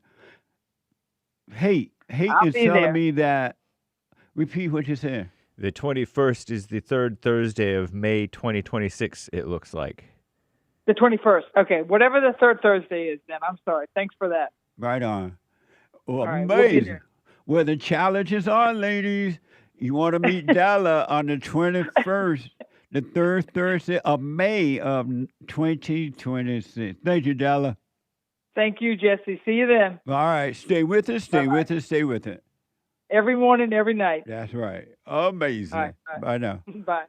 Super chat. Super. Super chats. Kimberlyn Q gave a fox dog Japanese looking thing saying hi-ya. Hi-ya. Thank you. Kid Combo 1 gave a lemon over during church with Jesse Lee Peterson on the D Live crew. Thank you. Amazing. Omazon rated the Pilled channel with 32 people. Nice. Right on. Thank you. Nilla Thrilla on Bond YouTube channel says thank you. Thank you. And Marty said yesterday, happy Sunday, everyone, and JLP crew. Hope y'all had a lovely weekend. Stay blessed and safe. Much love. Right on. Amazing. Thank you. I appreciate that. And we love you back. And I do have an amazing team. Really do. I'm grateful. Thank you. Cold Burger Art, monthly supporter and super chatter. I dig church fellowship. The mind sure is hijacked with memories and ideas of a long gone, made up self, quote unquote. Yeah. We die and grow every second on a cellular level. Always new and the devil messing to keep the old. Let go, let live. Become a thought watcher and cast the first thought. Amazing. Thank you. Thank you, Kohlberger Mark. Kohlberger Art. Mark S. gave a super chat. Love the answer. Thank you, Jesse and Bond. Heart, light bulb, and dove with olive leaf. Right on. Thank you, and stay with us, stay with us, stay with it. Nick Monty answering to the BQ about what is courage. Courage is a made-up word. No such thing as courage. It's just a thought/idea. Amazing. Thank you, and check it out. The fellowship from yesterday, we dealt with that. Kohlberger with another. RebuildingAman.com/church. That's right. Kohlberger Art, real quick, love catching the first thought and not going with it. Oh boy, what a doozy. Thanks, Jesse. What an assignment. I can't wait to see how the anchor baby and Kurt has dealt with this thus far. Thank you. And we'll have to read the rest of these later, guys. Thank you. Thank you. I got to take a quick break. When I come back, your phone call and your super chat. Back in a quick moment.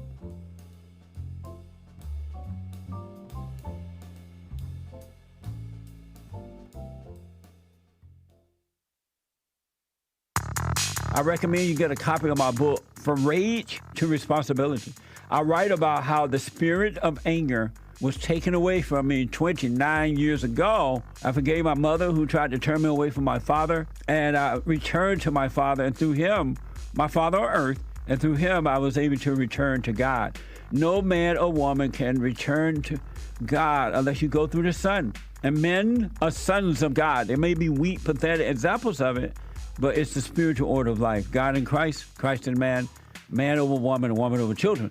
So get from race to responsibility. I write about that. Go to my website, rebuildingtheman.com for an autographed copy, or call 800-411-BOND.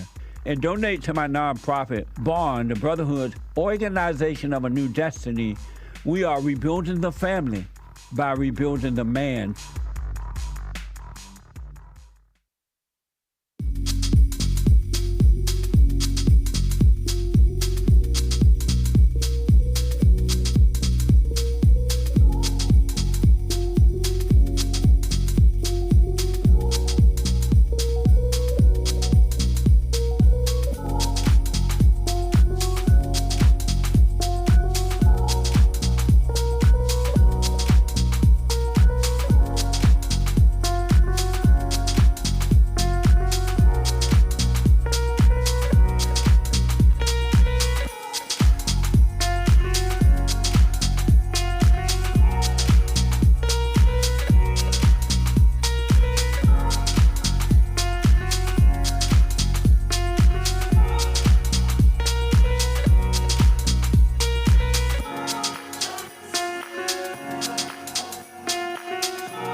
Okay, welcome back. I didn't know I was on.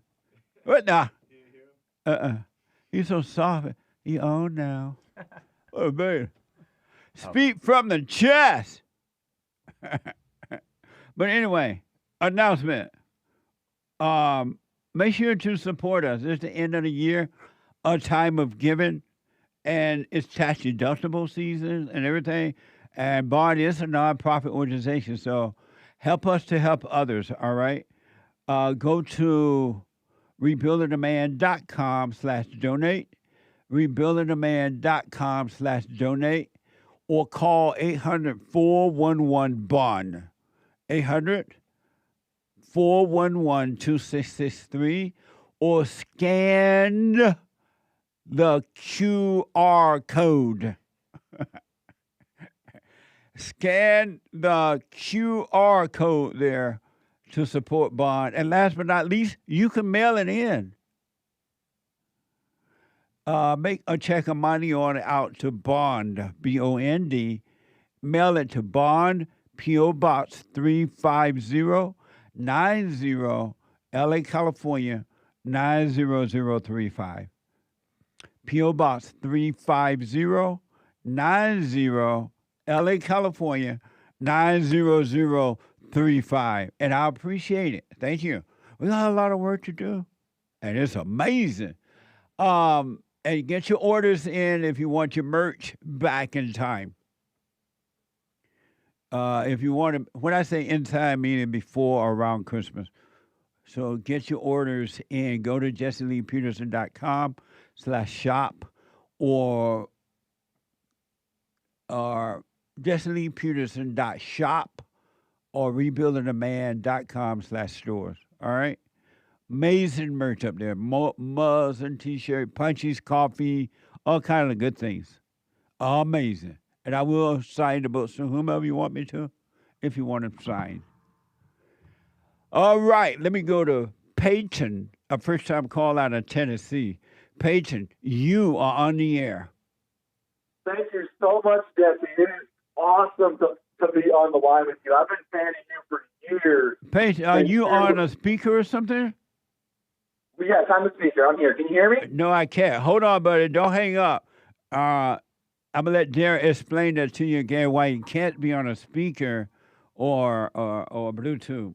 Let me go to Dario, a first-time call out of Illinois. Dario, you are on the air. How you doing, Jesse? All is well. Speak up a little bit. Can you hear me now? I can.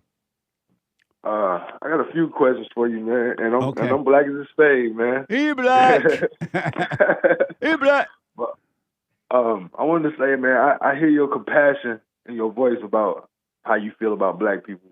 But I love black people. Yeah, I know for sure. But it's another thing. Have you ever heard of eugenics? Yeah, that woman, Margaret Sanger, was pushing that. Yeah, how they, like a lot of white people ganged up or got with each other and they planned gentrification and how they created hoods and projects and stuff like that? No, that's made up. But what I know about eugenics is that there's this white woman she's dead now. She's dead, Margaret Sanger. At the time, she hated black people. And in the South, and I write about this in my books, but in the South, black people were having too many babies because black people used to be independent people, so they had big families. And she didn't like that because there were too many blacks being born in the country. So she started eugenics in order to get rid of the black babies. Get rid of the blacks by encouraging them to have abortions. And so, and she was also a favorite of the KKK at the time. They loved her. But she's the one started the whole eugenics thing, and then Planned Parenthood been carrying it out for her ever since. Wow. That's great clarity on that. Thank you. Yeah. I write about it in my book, Scam, How the Black Leadership Exploits Black America. You can read about it. Yeah, I believe you on the civil rights and all that stuff. It just keep people on welfare. Yeah. So I believe that. They hate the black people. That's why they constantly work to keep them angry, to keep them blaming, and to keep them on the government because they don't want you to be free. You can also read about it in my book, Scam, How the Black, I really dealt with it in Scam, How the Black Leadership Exploits Black Americans. I got another question for you too, Jesse, about the silent prayer. All right. Okay. The silent prayer, I never really got the definition of it, but what I corresponded from the situation was that I don't use your thoughts. Don't, you know what I'm saying? Don't think. You feel me? Is that how you do the silent prayer? Because like you were just saying earlier, sometimes you don't catch them and you'll get caught up in the thoughts and you're talking with them. You know what I'm saying? And it's like, is that how I do my silent prayer? Just basically block everything out of my head? Well, you don't want to block anything. You want to be aware of those thoughts and not call them you. And because they're not you, they're evil. They're not from God and they're not from you. So you want to be aware of them. Don't block them. Don't deny them. Just don't call them you and don't communicate with them or anything. The only time you need thoughts is for physical thinking, like what you're going to have for dinner or your car broke down, you need to get it repaired, or you got to go to work. You use thoughts for a physical thing, but you don't want to live by them at all because they are not of God and they're not of you. Okay. Thank you for that. So you want to catch them. This week assignment is to catch the first thought and don't go to the second one or the third one or anything. It's going to be amazing, Dario. Yeah. Have you forgiven your mother?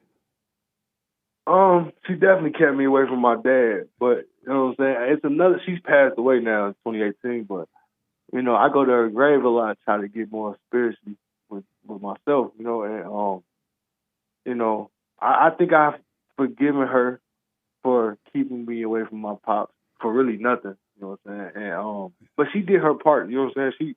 She educated me. You know what I'm saying? You could be educated until the cows come home, but if you don't love your father, you can never love God. You will never know God. And your mother was evil. Your mother was evil for doing that. Yes, I believe that. But I do love my father. You know what I'm saying? We have my brother is a little different with him. You know what I'm saying? He didn't really like have our father when he was growing up. I did. And because of that, I have a void I need to fill. I always need him when I want to know what I'm saying? My brother don't need our dad at all. You know what I'm saying? Like, But he at all. does. He does need him. He's yearning for the father. He may not realize it. And when you go and have that conversation with your father, you know what, Dad? I was resenting you, but I realized my mother turned me against you. It wasn't you. I was resenting you with her resentment, and I'm sorry for that. I'm wrong.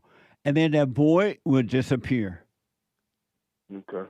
And you would never have that void again. I used to have that void until my father had that conversation with my father, and then the void disappeared, and I've not had that void since then. As a matter of fact, I forgot about the void because when I forgave my earthly father, then God forgave me, and he fulfilled that void with his perfect love. So you should have that. I recommend you have that conversation with him. About me forgiving him, right? Yeah, that you resented him, but you realized it was your mother's resentment because she turned you away from him. Okay. I highly do what you want, of course, but I highly recommend you have that conversation with him. And then that void will disappear. I think me and my father have a good relationship on the conversation side. You know what I'm saying? He live all the way down in Grand Prairie, Texas. You know what I'm saying? So, okay.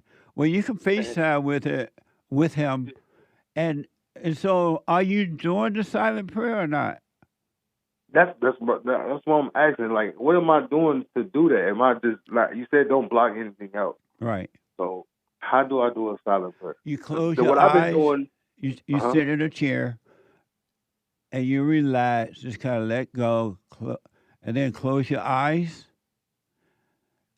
and just totally let go of everything from the top of your head to the sole of your feet. Relax, that's what I do. And let everything go. And then just become where thoughts travel right across your forehead there, right above your eyebrow. The thoughts travel there. Just be aware of the thoughts coming and going. Just be aware of them. And sometimes they're going to overwhelm. There will be many of them. And the thought's going to tell you, oh, look at all those thoughts. You're thinking. But just know that that's another thought and watch it. Don't call it you. Don't argue with them. Don't communicate with them. Just be aware. And then sometimes you sit and do it and you will have no thoughts. And then the thought tell you, oh, you're doing fine now. You have no thought. That's another thought. Yeah. And just be aware of them and do nothing about it. Okay. That's what I've been actually practicing. Like, sometimes I look at the inside of my eyelids and I just, just basically like meditate, just sit there and like what you said, don't block it out. But I'll try to like, not necessarily block it out, but just not confirm them or not like you said, just let them pass. Right. Just let them pass. Don't fight with them. They want you to fight with them in the same way that evil human beings want you to fight with them, and then two devils are fighting. Lay your weapon down. Don't fight with anyone don't try to prove anything. You don't owe anyone any explanations. And likewise, don't fight with the thoughts in your head. You're fighting with the devil. They definitely the devil. Yeah, let the light fight for you. Man, I definitely appreciate this, man. Needed to talk. I've been listening to you for a long time, man, and I definitely hear and listen to everything you say, man. I take heed and use it.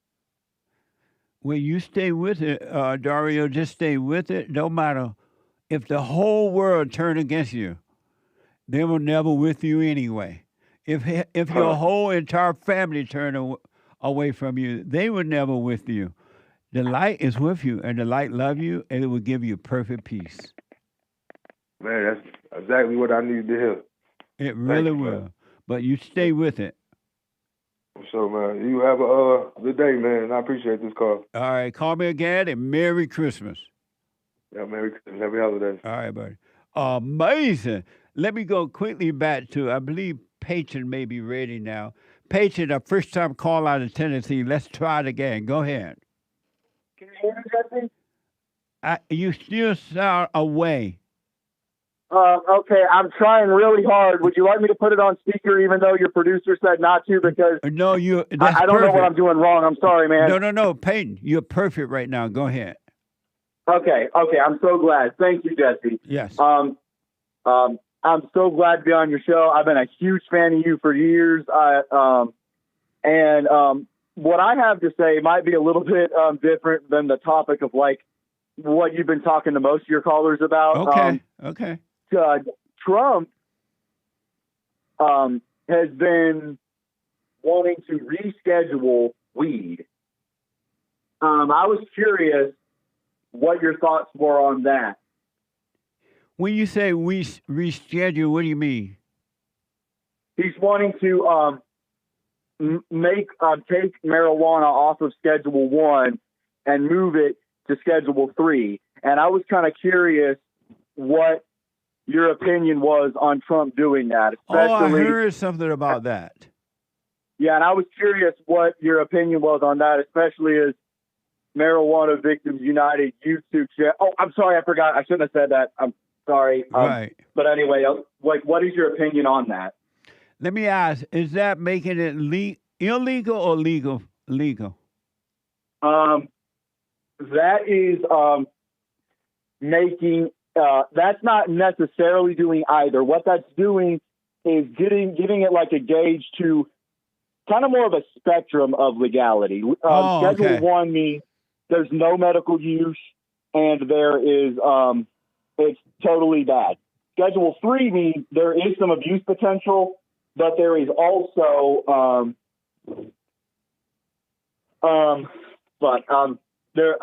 there's also medical potential. So what do you think about Trump rescheduling weed? Do you think it's a good idea or a bad idea? Well, I'm not clear as to what he's trying to do, but I do know that marijuana should not be legalized because human beings have enough mental and emotional issues, and they would use it in order to try to escape those issues, and it's only going to make them worse.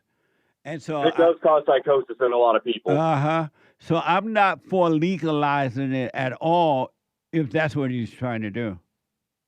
Okay, great to hear your opinion, Jesse. I love you so much. I've been a huge fan of your channel. I think you're an awesome guy. I also think it's so funny when you talk to David Pakman. Oh, yeah, I enjoyed that. It was amazing. Yeah, it was. Well, are you working on yourself? I am working on myself, Jesse. As a matter of fact, I kind of struggle with intrusive thoughts, the kind of way that you've been talking about with some of the other callers as well. Every human being has it. About my personal experiences with weed. You've been what now? I've been struggling kind of with intrusive thoughts and stuff the same way that you've been talking about with some of your other callers this morning, especially about my experiences with weed. Do you smoke weed? Not anymore. I did it a couple times, and I guess you could kind of say like a PTSD from it, and it's just really hard to kind of overcome these thoughts. Okay, well, don't try of yourself to overcome. You just become aware of them, and then the spirit of truth, the light, God, however you want to call it, the light, the spirit of truth, or whatever, will take the thoughts away from you because it's a spiritual battle. It's a darkness against the light, and the light will destroy the darkness, which are the thoughts. Thank you, Jesse, for the advice. I love it. I'm going to listen to it forever, and I'm going to try, I guess, maybe if I can do that, I won't be a beta male. You don't want to be a beta. I don't want to be a beta. That's right. Thank you, Peyton. I appreciate it. Merry Christmas. Thank you. All right, buddy. Amazing. Super chat. Super chats. Everything is fake asked, and I asked this yesterday, but I wanted to ask it again. Catch. What do you mean by catch when you give the assignment, catch the first thought? Oh, like when the very first thought comes, be aware of it. Catch it right then and there. Because once you start feeling the pain, it doesn't mean you've caught the thought. But when you can catch it, the very first one, and don't go with a second one or a third one or anything, you caught the thought. And you cannot have pain, any kind of pain at all, fear or love or hate or anything. So it means to be aware of that very first thought. Amazing. Thank you. Tony Animal 1 on pilled.net. Just bought a 1-month bronze tier subscription on Jesse Lee Peterson on Pilled. Amazing. Thank you. I appreciate the support. 5 coffees from Brandon. buymeacoffee.com/JLP Talk. Recent visitor to church, and it was amazing. Tried Punchy's coffee, and it was good. Good. Punchy's coffee is amazing. I took a bag of Blacker Than Black back to the plantation in Texas. Thanks, Jesse. The antidote is thumbs up. The blacker the berry, the sweeter the juice. Amazing. And check out my book, The Antidote and the Coffee, by going to jesseleepeterson.shop. jesseleepeterson.shop. Amazing. Lori, church was so good. I like when a woman brought up laughing because I love to laugh at evil. I need to watch it because sometimes I laugh at evil, but at the wrong time, and could be another evil thrill reaction from the ego that'll lead to more chaos. Amazing. Stay with it, stay with it, stay with it. Thank you, Lori. Thank you, Lori. Marilyn, 3 coffees. Pardon me, Marilyn. Jesse, these fellowships are heavenly. They are Jesus giving his speech at the Last Supper type of deep. Good. Black, thanks hands, prayer emoji. I am so grateful that the Spirit of Truth has allowed me to understand the true message of Jesus the Christ. I understand it now. It's mind-blowing what it all meant. And I now understand when he said you should worship God in spirit and in truth. Most people worship him into intellect and in knowledge. And because of that, they would never know him. But worship him in spirit and in truth, it is amazing. Thank you. Mike Stay Young. with it.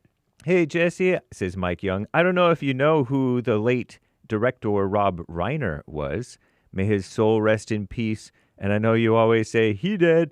But in all seriously, he made some of the greatest movies ever made. And it's so sad he lost his life due to a brutal stabbing. Amazing. Amazing. I am familiar with that. And breaking news from Fox News. Breaking news from Fox News. Rob Reiner's son, Nick, is in custody after parents' death. So apparently they found the father and the wife dead in their house. We had that story coming up for you. And so now it's being reported because at one time they were saying they thought it might be the son, but that he was a suspect. And they didn't want to really put that out there and have that on him, and it wasn't true. But Fox News is breaking news now that Rob Reiner's son, Nick, is in custody after parents' death. And may their soul rest in peace. What the? They did. Samuel on Cash App. Don't pepper spray my sweet potato pie. Can you imagine? I'm having some sweet potato pie delivered to the house, and she got a pepper spray it. What the? Heard that gal got arrested too. I think that's coming up. Yeah, that's coming up. Yeah, that story coming up. She's been arrested. We'll read the rest of it later, guys. Well, amazing. We'll read the One rest more of the super hour to chats. go when I come back. Your phone calls and your super chats. Back in a moment. The hate news, not the fake news. I'll be back in a moment.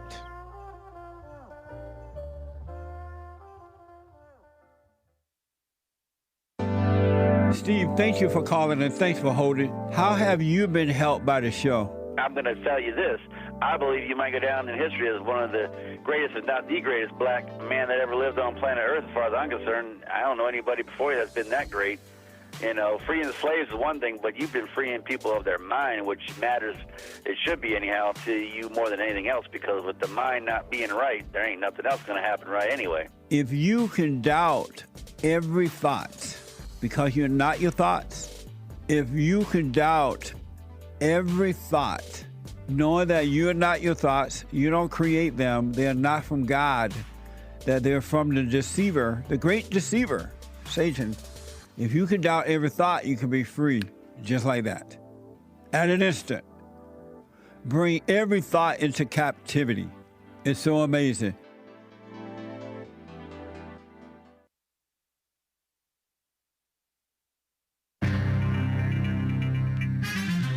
All kinds of mess going on in this old here world. This is the end of hour 2 already of the Jesse Lee Peterson Show. Monday, Female Monday. Everybody loves Mondays. We ought to love the females too. December 15th, AD 2025. There is one line open. Hang tight, callers, those of you who are on hold. But you, if you're not on hold and you haven't already gotten on air once today, you can call in right now, whether you're young or old, into the Jesse Lee Peterson Show, 888-77-JESSE, 1-888-775-3773. Even during Hake News, Not Fake News. And after the Jesse Lee Peterson Show, you're welcome to call into the Hake Report, young or old. And after the Hake Report, American Anchor, baby.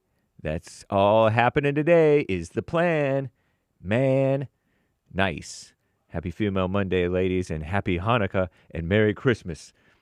Nice. Commie Nonsense Network CNN reports President Donald J. Trump's special envoy said Sunday that progress was made during lengthy U.S.-Ukraine talks in Berlin. That's in Germany, I believe. That discussions will continue today. Talks can't come as Trump is intensifying his push for a peace deal in Russia's nearly 4-year-old war. Thanks, Biden, which is Obama Part 3. Lame-o voters. Okay. Meanwhile, a barrage of Russian drone and missile strikes over the weekend targeting the Ukraine's energy infrastructure left more than 1 million households without power. And it's in the northern hemisphere, you Aussies and Kiwis, so keep in mind it's cold up here on this side of the world. The Interior Ministry said that Russia has focused on crippling Ukraine's energy sector during winter, although winter is not here quite yet, but they call it winter since it's, I don't know, they call it winters in the common vernacular, I suppose, to leave civilians without heat. Terrible. Okay, and JetBlue had a close call. According to CNN, a JetBlue plane narrowly avoided a mid-air collision with a U.S. Air Force aircraft on Friday. The flight en route from Curacao, however you pronounce that word, I don't know how to say it, but I've seen it, off the coast of Venezuela to New York City, had to halt its ascent to avoid colliding with a refueling tanker. Quote, "We almost had a mid-air collision up here," unquote, said the JetBlue pilot, according to recording of his conversation with air traffic control. "They passed directly in our flight path. They don't have their transponder turned on. It's outrageous," unquote. The pilot said that the Air Force plane then entered Venezuelan airspace. In recent weeks, you may have heard, the U.S. military has stepped up their anti-drug trafficking campaign in the Caribbean and regarding Venezuela, seeking to increase pressure on Venezuela's government. Wow. There's this NFL player who's coming out of retirement. Is he a grandpa? Quarterback Phillip Rivers nearly led the Indianapolis Colts to victory. I guess that means that he lost, right? At age 44. Wow, that's my age. He grew emotional in describing his return to the field. And also there's this Hong Kong tycoon who's named Jimmy Lai. He was found guilty on all charges. I didn't know that he was being persecuted. Jimmy Lai has been found guilty in a landmark national security trial and faces a possible life sentence. Wow. I think that's the Chi-Coms who are persecuting him. Was he one of those guys? He was one of the few older people who was pushing the democracy protests, I think, if I'm not mistaken. But I could be mistaken. They're also saying that Warren Buffett, you know, that billionaire type of a guy, old guy, age 95, I think. He's retiring later this month. But they're saying he is a Zen master, according to Commie Nonsense Network, renowned for his investment advice, but also a font, quote-unquote, of spiritual wisdom. Not sure I'm familiar with that word being used in that way, font. Nice. And also, make sure that you are catching all of the Jesse Lee Peterson shows. You can podcast the shows going to jesseleepeterson.com/show. Click podcast, and it'll jump you down to both the full shows and the highlight shows. I'm James Hake, now JLP, Hour 3.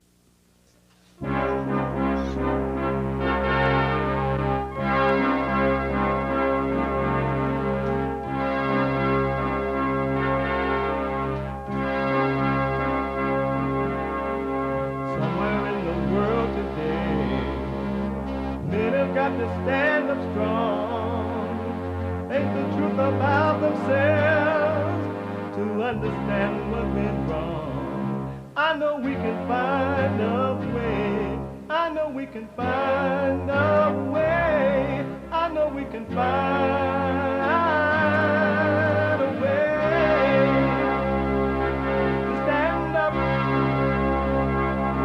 stand up, stand up.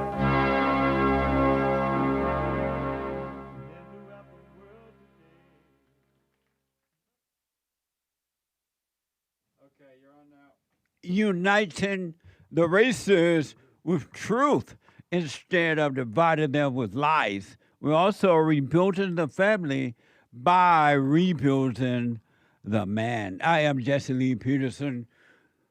Good morning. Merry Christmas. You can get involved by calling 888-7753-773, 888-77-JESSE. Brand new biblical question, and it's a doozy. When people say, my prayers go out to you, what do they mean? When people say, my prayers go out to you, go out. My prayers go out. What do they mean? What does that mean? We have every way that you can watch and support the show listed on JesseLeePeterson.com/show. JesseLeePeterson.com/show. And if you're out and about and you just can't sit and watch the show, but you would love to hear it as it is happening, and you're like, what the? I got to go to the market, but I got to take my kids to a socialist school right now because I don't love them enough to be home to raise them. I get more thrill at work than I do raising my children because the kids don't care, but the people praise me at work, so I got to go to work. But I would love to listen to the show. You can podcast, and then listen to the show on your phone by calling the listen line on Talk Screen Live at 605-615-4131. 605-615-4131. And to donate and have your comments read out loud, go to buymeacoffee.com/JLP Talk. Buymeacoffee.com/JLP Talk or Bond JLP Cash App.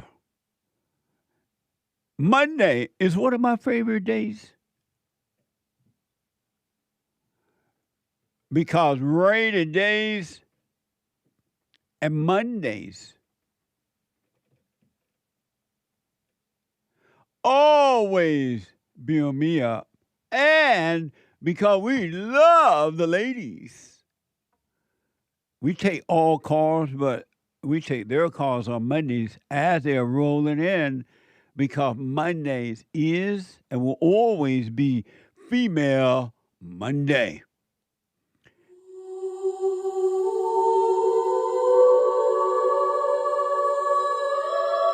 All my life, I had to fight. I like to make men uncomfortable. All my life I had to fight. Let women take over. Some of us believe that women are getting paid less than men. I proudly say I'm a feminist. Thank you. Deep in their soul, they want to be home with those babies. We've been lied to for so long. Amazing, huh? You've been lied to. You and I and every human being been lied to for their whole life. You've been told how to live. You've been told how to have morals and values. You've been told to fight, fight, fight. You've been told that what right and wrong is. You've been told what success is and what failure is. You've been told what's good and bad. And you've been lied to. And it doesn't work. And it would never work. You've been lied to from the day you popped out of your mama womb. You popped out, and they started teaching you. You've been lied to. You need a renewed mind. You need to let everything go that you thought was right. You need to let your little morals go. They don't work anyway. Have you noticed the more morals and values you have, the more judgmental you are? Have you noticed the more love you have, the more hatred you are, hateful? Have you noticed the more right you have, the more wrong you are? Have you noticed that everything you thought would make you happy only made you miserable? So why not let it all go? Why are you willing to give it all up? Have you noticed that, oh, I love the family. It's all about the family. It's the family. And the more you get into the family, the worse they get. Have you noticed that? Have you noticed the more you blame others for the way you feel? You made me mad, or you made me feel good. You made me sad, or you made me this. You did this to me. The worse you get. Have you noticed?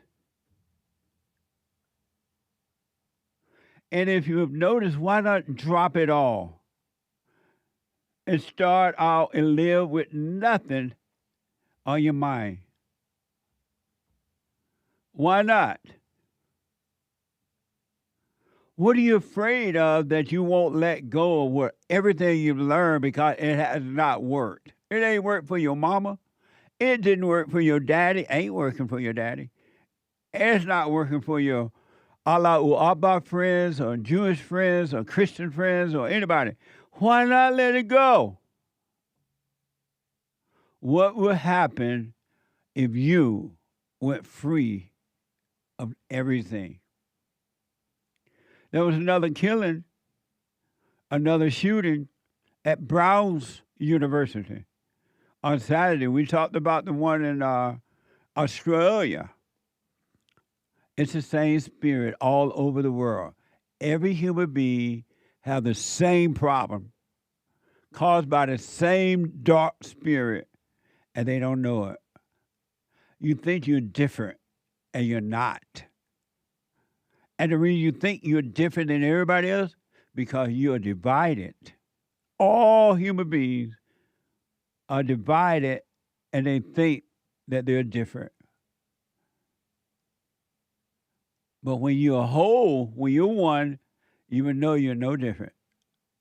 Isn't that amazing? You must be whole. You must be one. And the same spirit that causes shooters to go out and shoot other human beings, it's the same spirit in you. You're no better. Every heart is wicked, and then you have a war. You fight with yourself, and you fight with others, and you love the thrill of fighting. It's just a thrill. Lay your weapon down. Turn the ships around. Bring the boys home and be free. Fox News reported that the shooting at Brown University happened inside a classroom in the Barriers and Holly engineering building around 4 p.m. on Saturday. 2 Brown University students were killed and 9 students were wounded. Watch this from ABC 7. We want to get right now to that breaking news. Just released video of a person of interest in this mass shooting. The video shows the person leaving a building on Brown University campus in Providence, Rhode Island. Tonight, 2 people are dead and at least 9 others hurt in the shooting. Investigators say 7 of those wounded have critical injuries. We're learning the shooting happened in a classroom where a study group was taking place. Just 12 days before Christmas, a deadly shooting at Brown University in Providence, Rhode Island. Authorities say it took place at a building that houses the School of Engineering and Physics department during the second day of final exams. I can confirm that there are 2 individuals who have died this afternoon. Students visibly shaken. When it first started happening, yeah, there was definitely a lot of people like running that way, like scrambling. Actually, I was working in my lab. There were 3 other students with me.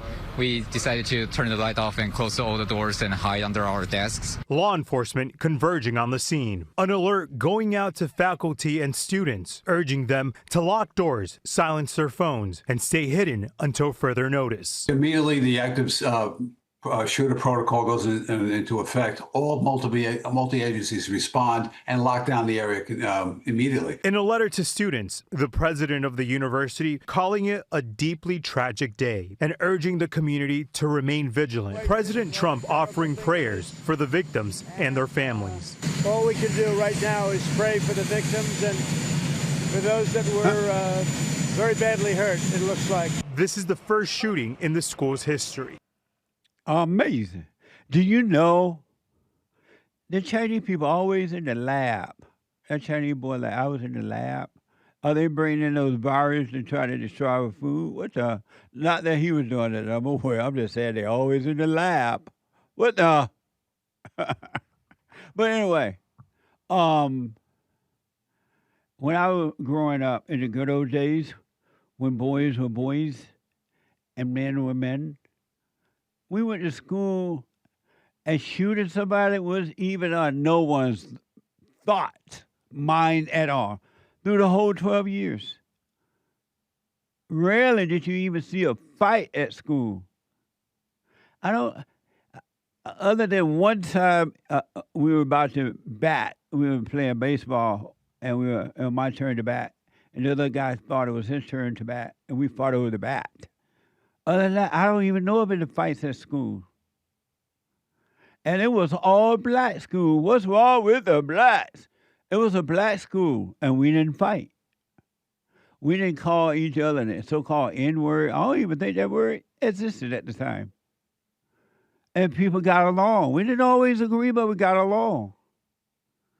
Can you imagine going to a class and you're just there to get an education, and some evil person want to kill you because they got evil on their mind? You haven't done anything to them. What a mess. Our battle is a spiritual battle for everybody, the blacks and the whites and the red and the yellow and the blue and the different strokes for different folks. It's the same battle. It's a spiritual battle. We wrestle not against flesh and blood, but against spirits and principalities and wickedness in high places. Why do you think people have wars?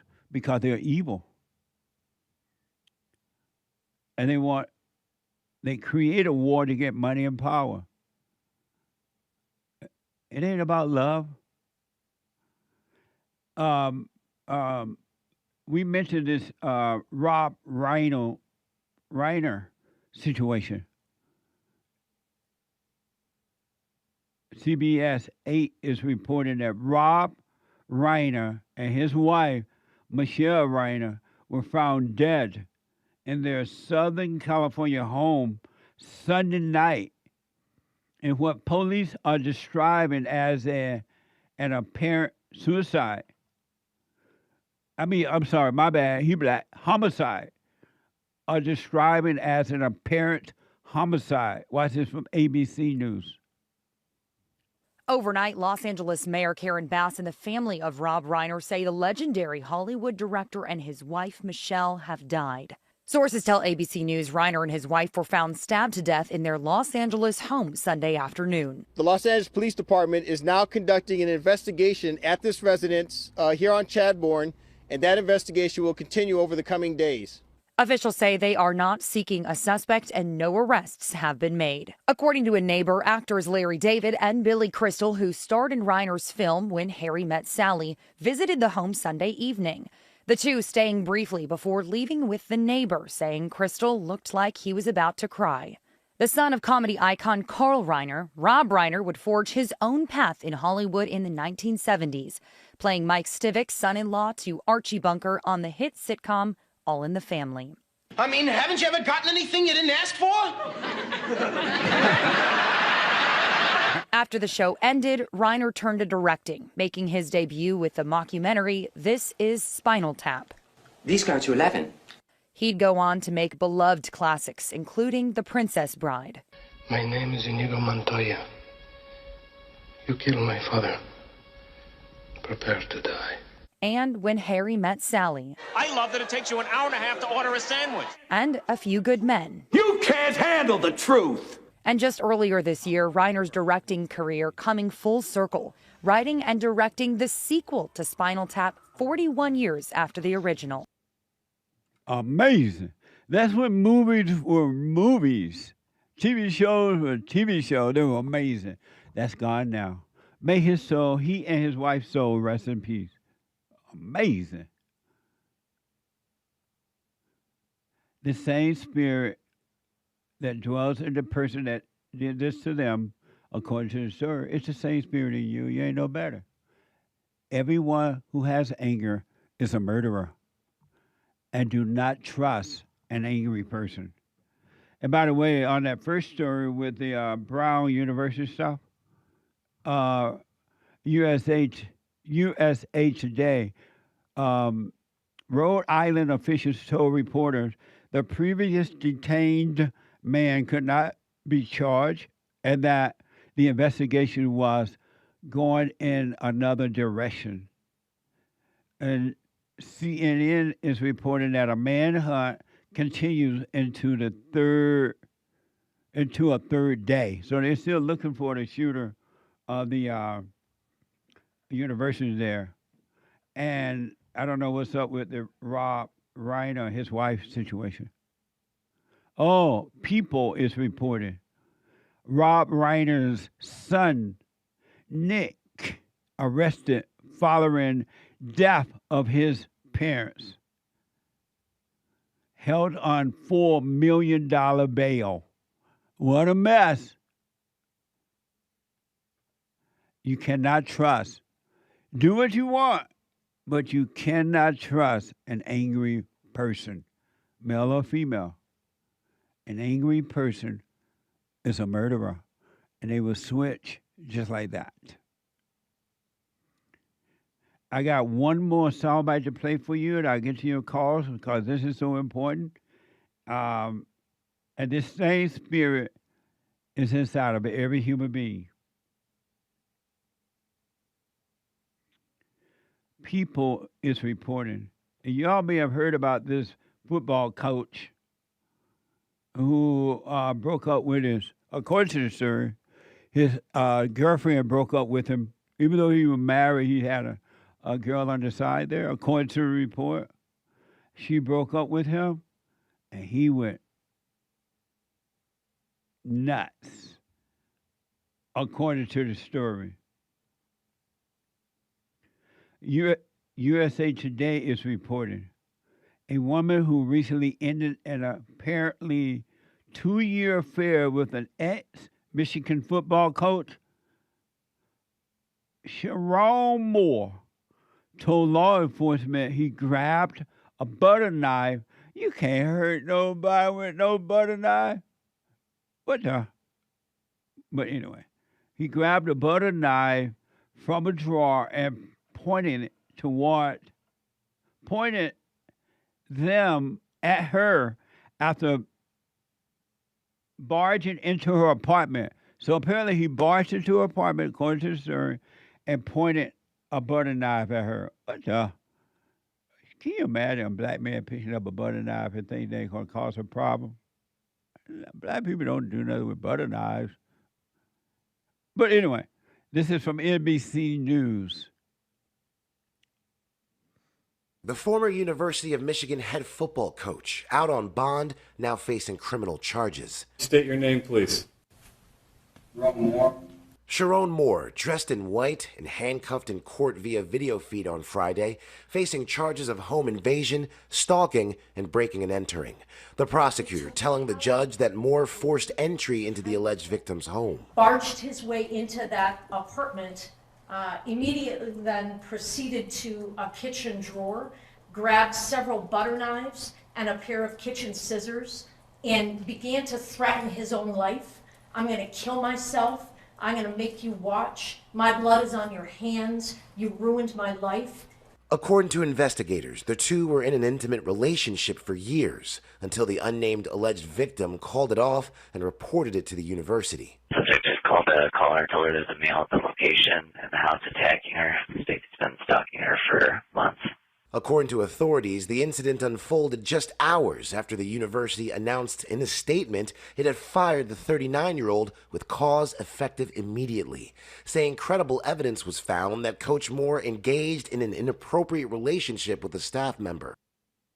Amazing, huh? If this story is true, I understand.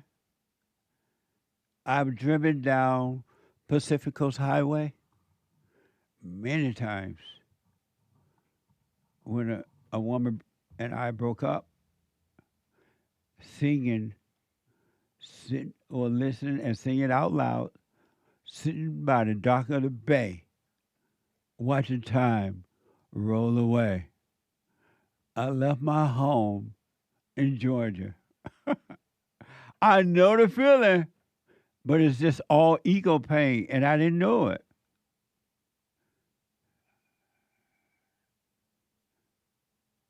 I did not know it.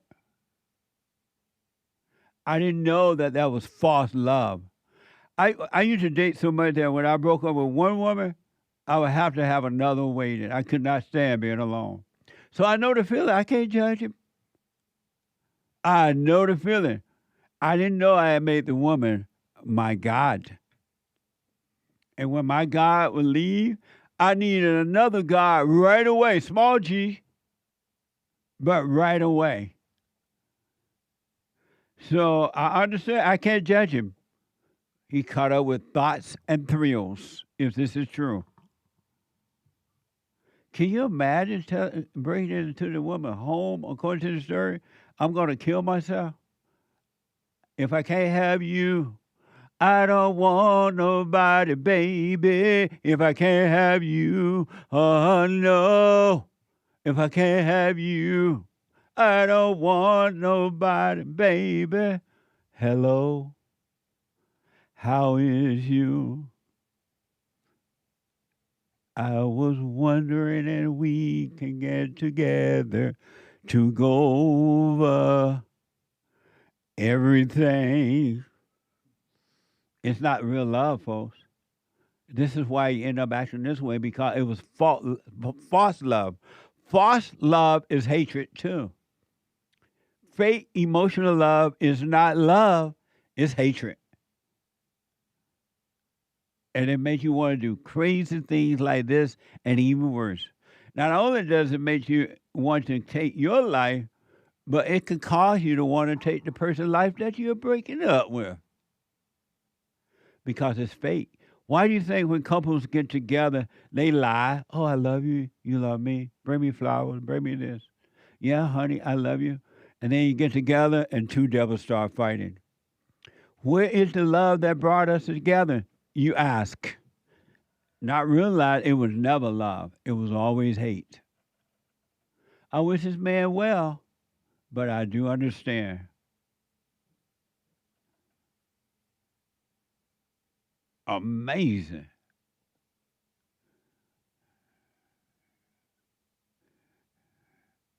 I don't know what you mean by he is only 39 and then 6'3". Who are you referring to? Oh, Sherrone Moore. So Sherrone Moore, according to Google, is 39 years old, 6'3". He and his wife been together since 2015. They have 3 daughters, according to Wikipedia, the coach. What a mess, huh? It's fake love. Nobody loves nobody. You don't love your wife and husband and wife. You don't love your husband. You don't even love your own children. Mama, you do not love your sons nor your daughters. It's all a lie. It's all fake. It's not real. And that's why it doesn't work. Why not let go of the fake love by forgiving and let the true love take over? And then you will love even your enemy. You will love your enemies, even those who try to persecute you. You will love them because you will know it's not them. Forgive them, Father. They know not what they do. If they had love, they would not be trying to hurt you or even themselves or anyone. His wife is white? Really? Google AI said his wife is white. Was the girlfriend white too? Or is the girlfriend white? Ooh, he loved white women. Where are the white women? Amazing. Let me go to NAOMI, a first-time caller out of North Carolina. NAOMI, you are on the air. Hi, Jesse. How you doing? Hey, NAOMI. My baby sister's name is Naomi. Shout out to my baby sister, Naomi. Yes. That's awesome. Yeah, it's a good old-fashioned Bible name. Yes, sir. Yes. So I got two questions for you. All right. So the first one is in reference to it's the phrase that you always say when you're talking about thoughts, and you say all thoughts are all lies all the time. You know, there aren't good thoughts, bad, they're all lies, all thoughts. So my question is, this morning the thought popped into my head to call in to the show. So my question is, what do you consider that? Is that a good thought, a bad thought? It's neither good nor bad. It's a practical thought. Because once you make the call or don't make the call, you're not going to live by that at all. It's just a practical right. thought. I'm not defined by that call. It's a practical thought. Okay, so that one is neither good nor bad. Right. Okay, I'm gonna continue to think on that because that's a good point. Because I guess because when you say that all thoughts, that's a practical thought, but it's considered a thought. So when you say all thoughts are all lies all the time, am I misquoting you? Or that's all thoughts are all lies all the time. It's a practical thought. And God, even the practical thoughts, what you're going to eat, what you're going to, like, I want candy yam for dessert tonight. Or my car broke down, I need to get a repair. Or I got to make breakfast. Those thoughts are from God. He gave you those thoughts so that you can provide for yourself here on earth. But he did not give them for you to get a sense of identity from. Right, got you, because he came to give us life and life more abundant, and that's part of that. That would be part of that, the abundance. All those other thoughts come from the imagination, and the imagination is your enemy. It's not your friend. Those thoughts are not yours, and they are not from God. Got you. Okay, that clears that up. I appreciate that. So that we're good for that first question. Now, my second one, I've listened to you for a little while now, so I'm pretty sure what your answer would be. But my issue is following through and actually making it happen. So long story short, I have a history of suffering from they're called nocturnal panic attacks. Not sure if you're familiar or have heard about those, but it's a panic attack, but it happens at night after I have already fallen asleep. Yeah. Hold your panic attack until after the break. Do not have one before I come back. Okay. Hold on. I got to take a break. The Treasure Chest is now open on D-Line and stretched off on pure.net. I'll be back in a moment.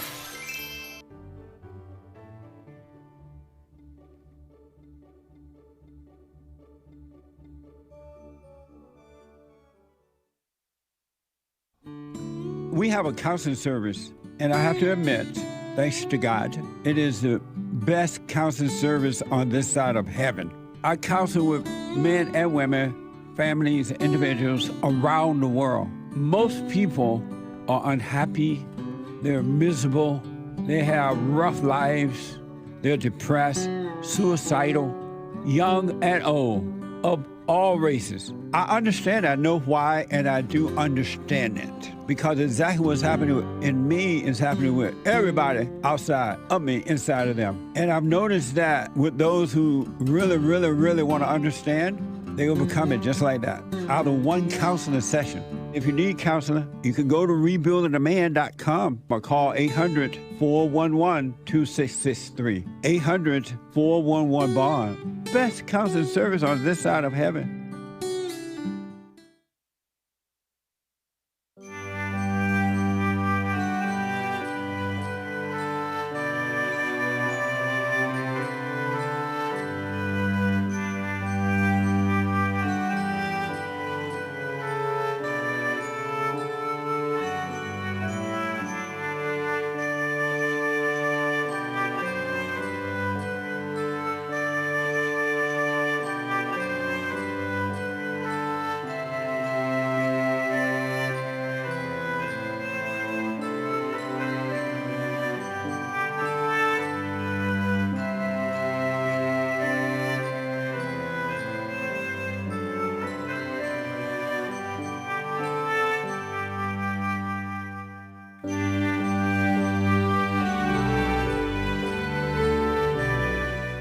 Amazing.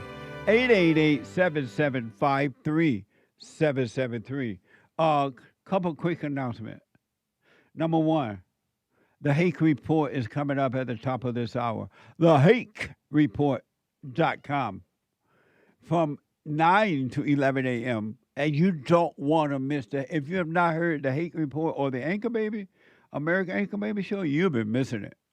Believe you me, you're missing it. So the Hake Report at 9 a.m. to 11, and then the American Anchor Baby at 11. Oh, Lord, I'm serious. Check it out. You owe it to yourself to at least listen once. And once you go black, you can't go back. You're not going back. And then we have the best counseling service on this side of heaven. Really. You may need, you really only need one, but you may need 2 sessions.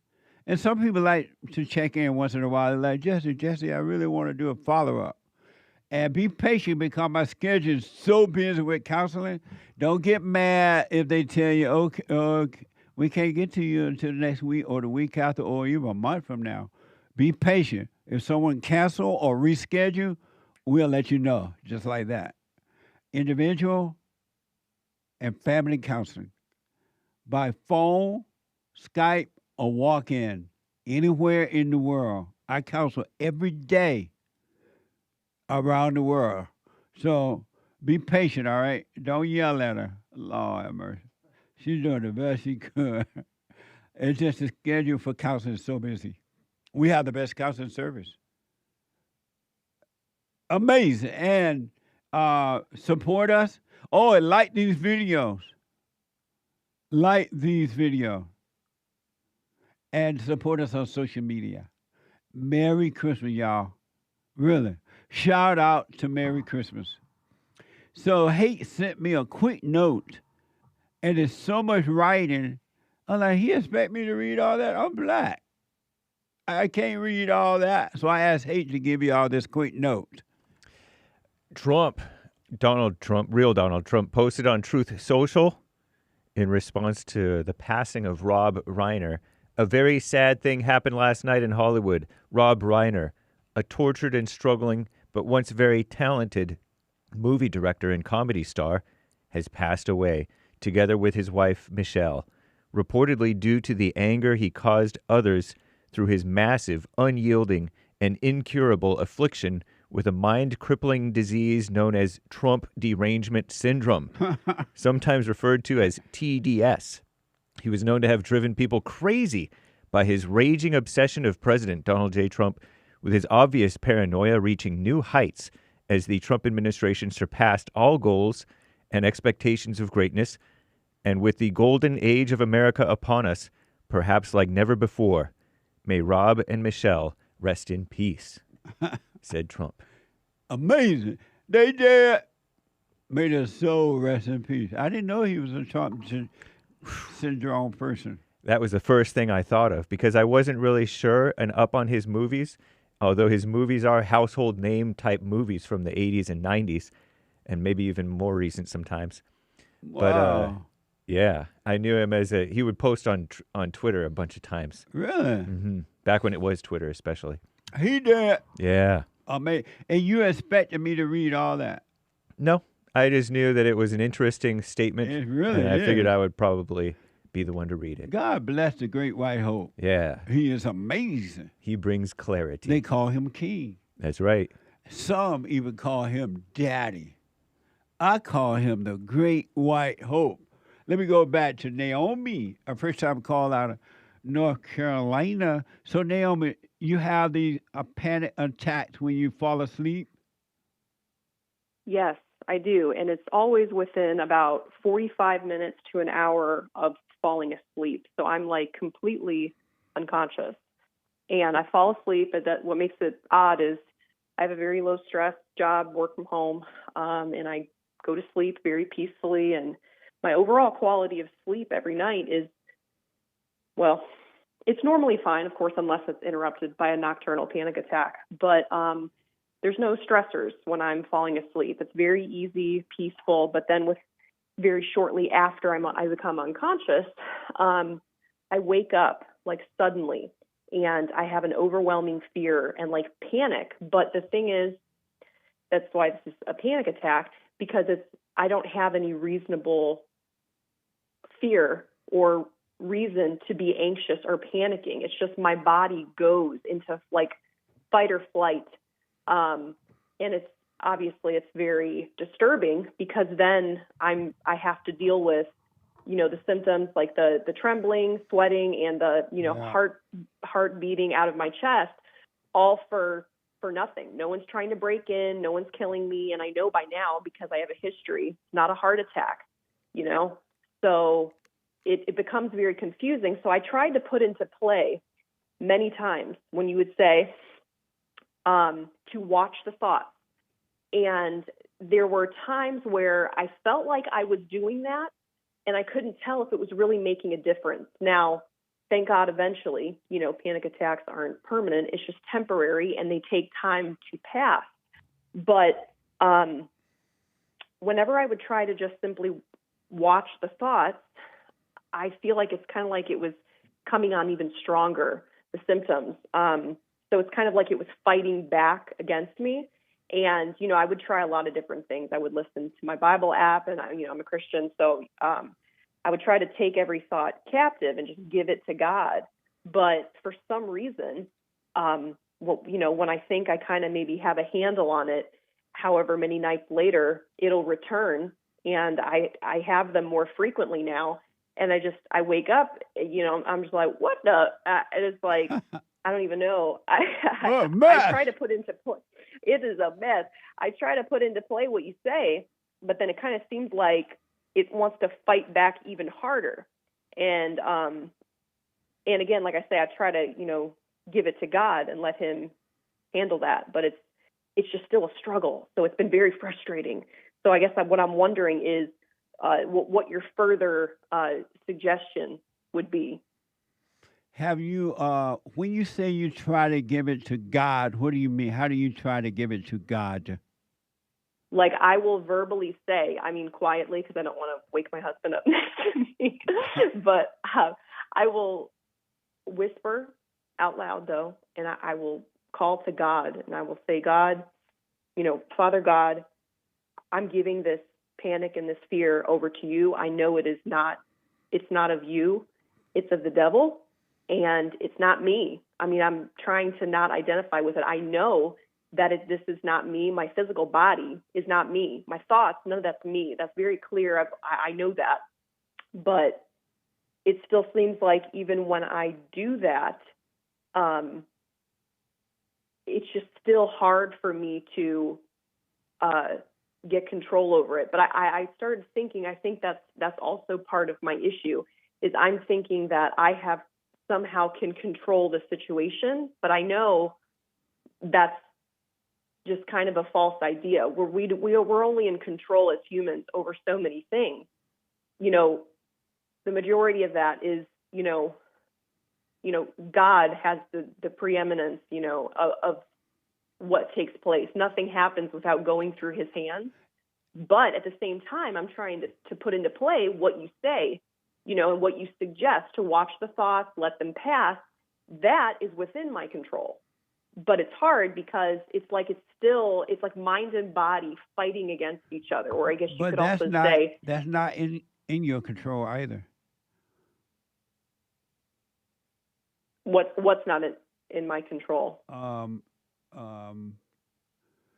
You said something like, I think you said I can give it to God and that's in my control. You said something like that, right? Or watching your mind and No. When I try to put into play what you suggest to do, when you say watch the thoughts, right, let them pass, that's something that I'm thinking that I have to actually recognize to do, because I could let my thoughts go crazy, or I could, try to put into play what you're saying. Watch the thoughts, let them pass. That's like conscious decision I have to make to allow to happen. But then I'm thinking, am I overthinking this? Because it's not helping. Let me ask you this because of time. Yes. When you say you give it to God, you say, okay, God, I give it to you, and blah, blah, blah. Why do you think that is giving it to God?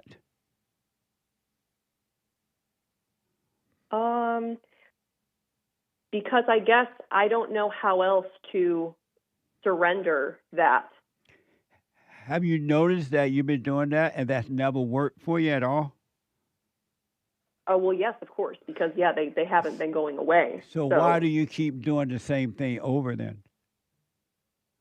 I guess because I trust God so much with everything. So you don't trust God at all. I don't trust him. I can understand what you mean by that, because if I did trust him, I wouldn't be struggling with this. Is that your point? Absolutely. And you wouldn't have to say, God, I give this to you. I turn it off. I know you this. I know you did that. You would just realize, I can't change myself, so I'm going to stop trying. And then doing that, God would completely take over. You can't give anything to God. You got to give up trying to change yourself. Okay, got you. And then, have you gone and forgiven your mother? Yes, I have. My mother and my father, both of them. You told her? Yes, I did for her a long time ago. What did you say to her? It was a while ago, and I don't remember. It was quite a few years ago. So I don't remember the exact verbiage, but I basically just let her know that I forgive her because of everything that she had gone through in her life that then projected onto us, and how she raised us, doing the best that she can, of course, but that I forgave her. And I think her response was a little indifferent, but then over the years she became to kind of accept a little bit more as of what I was doing. So I don't remember fully that exchange, but I do know that I don't carry anger towards her or resentment towards my father, and I feel at peace. And you told your father that as well? Yes. Now for him, I didn't tell him in person because I don't know his whereabouts. I haven't seen him since I was a child. But I do know as well that we're all fallen. He's fallen, and it's nothing that I would hold against him, any of his sins. And so you don't know how to find your father? You can't find him? No, I haven't tried recently to find him or search him out. Why not? I guess because I have already forgiven him like many years ago as well. Like I have already forgiven him. But because he wasn't present in my life during that time, I guess I could try to find him. It's something I haven't really thought of to do, I guess, because I have already. Do you want to find him? Not particularly, Why because not? I think the reason I think I'm not interested in finding my earthly father is because he hasn't been present in my life, and because I already forgave him years ago, it doesn't have any kind of a hold on my life, and I don't wish him ill or anything like that. If you can find your father, you need to find your father because you don't know the damage, the depths of the damage that your mother has done to you concerning your father. Your mother has recreated her image, and you have not truly forgiven her yet, and you're still angry, and that's why you're falling into these panic attacks when you go to sleep, because you're still angry and you go completely unconscious. Okay. Yeah, I didn't even think about it like that, because I guess I thought in my heart that, years ago that I had already forgiven both of them. So No, you haven't. You haven't even really forgiven your mother. Your mother is evil as you are, and she has destroyed you by recreating you. And you got to truly realize she's done this to you so you can drop the anger. And I promise you, when you drop the anger, your heart changes. The nightmare, the panic attacks will disappear. You cannot have panic attacks with a free heart. You only have them when your heart is wicked. I see. Okay. Yeah. And see, I've heard you say this to people before. So I guess I thought in when I because I all thoughts are all lies all the time about anything. When you truly forgive, thoughts disappear, and you will know the Father, and you will know the truth, and you will walk by knowing the truth rather than thinking about the truth. Because thinking about God and thinking about the truth is not knowing God. A thought about God is just a thought about God. An idea about God is just an idea. It's not knowing Him. You don't know Him at all. But you gotta. I recommend you go back to your mother and really be serious. Hey, mother, I've been resenting you. You created me in your image, and I thought you were a victim, but you were not. And I'm sorry for resenting you. I realized you couldn't help yourself. Okay. I got you. And then if you can find your father, you don't have to go way out of your way to try to find him. But somebody know your daddy. But if I can, yes. Yeah, and have that talk. Dad, what happened? Why did you leave? So you can hear his side of the story. Okay. If possible. I got you. Okay, and then I'm sorry, go ahead. And then do the silent prayer. Practice being present. And the assignment from the fellowship is to catch the first thought, become a thought watcher. And that's all you need to do with watching the thought. And the Spirit of truth, I promise you, will destroy them and take them out of you, and they will not be in your mind or your body, and you'll be free. Okay. Yes. Okay, I understand. I'm gonna do all of those things probably today if I can get that all done. I'm gonna do that. Are you black or white? I'm white. You speak perfectly. I love your voice, and the way the clarity of your speaking is amazing. Thank you. Thank you. You put Hake on shame.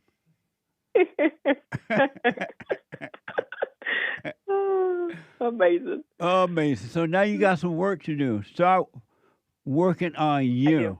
Really, and be serious about it. Not like freaking out serious, but be meaning stay with it, stay with it, stay with it. And I promise you, Naomi, you will have a life that will happen by itself. It will live through you, and you will have nothing to do with it, and it will be amazing. Yes, sir.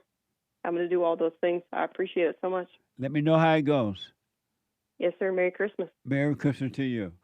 Amazing. Bye-bye. Bye now. Does she speak well? Hey, were you thinking to say anything? Yeah. She sounds like my aunt. Oh, yeah? Yep. She speaks Very well. very well English. I mean, I love that English. Oh, but we need to make English great again. That's right. Because even white people say, where you been at?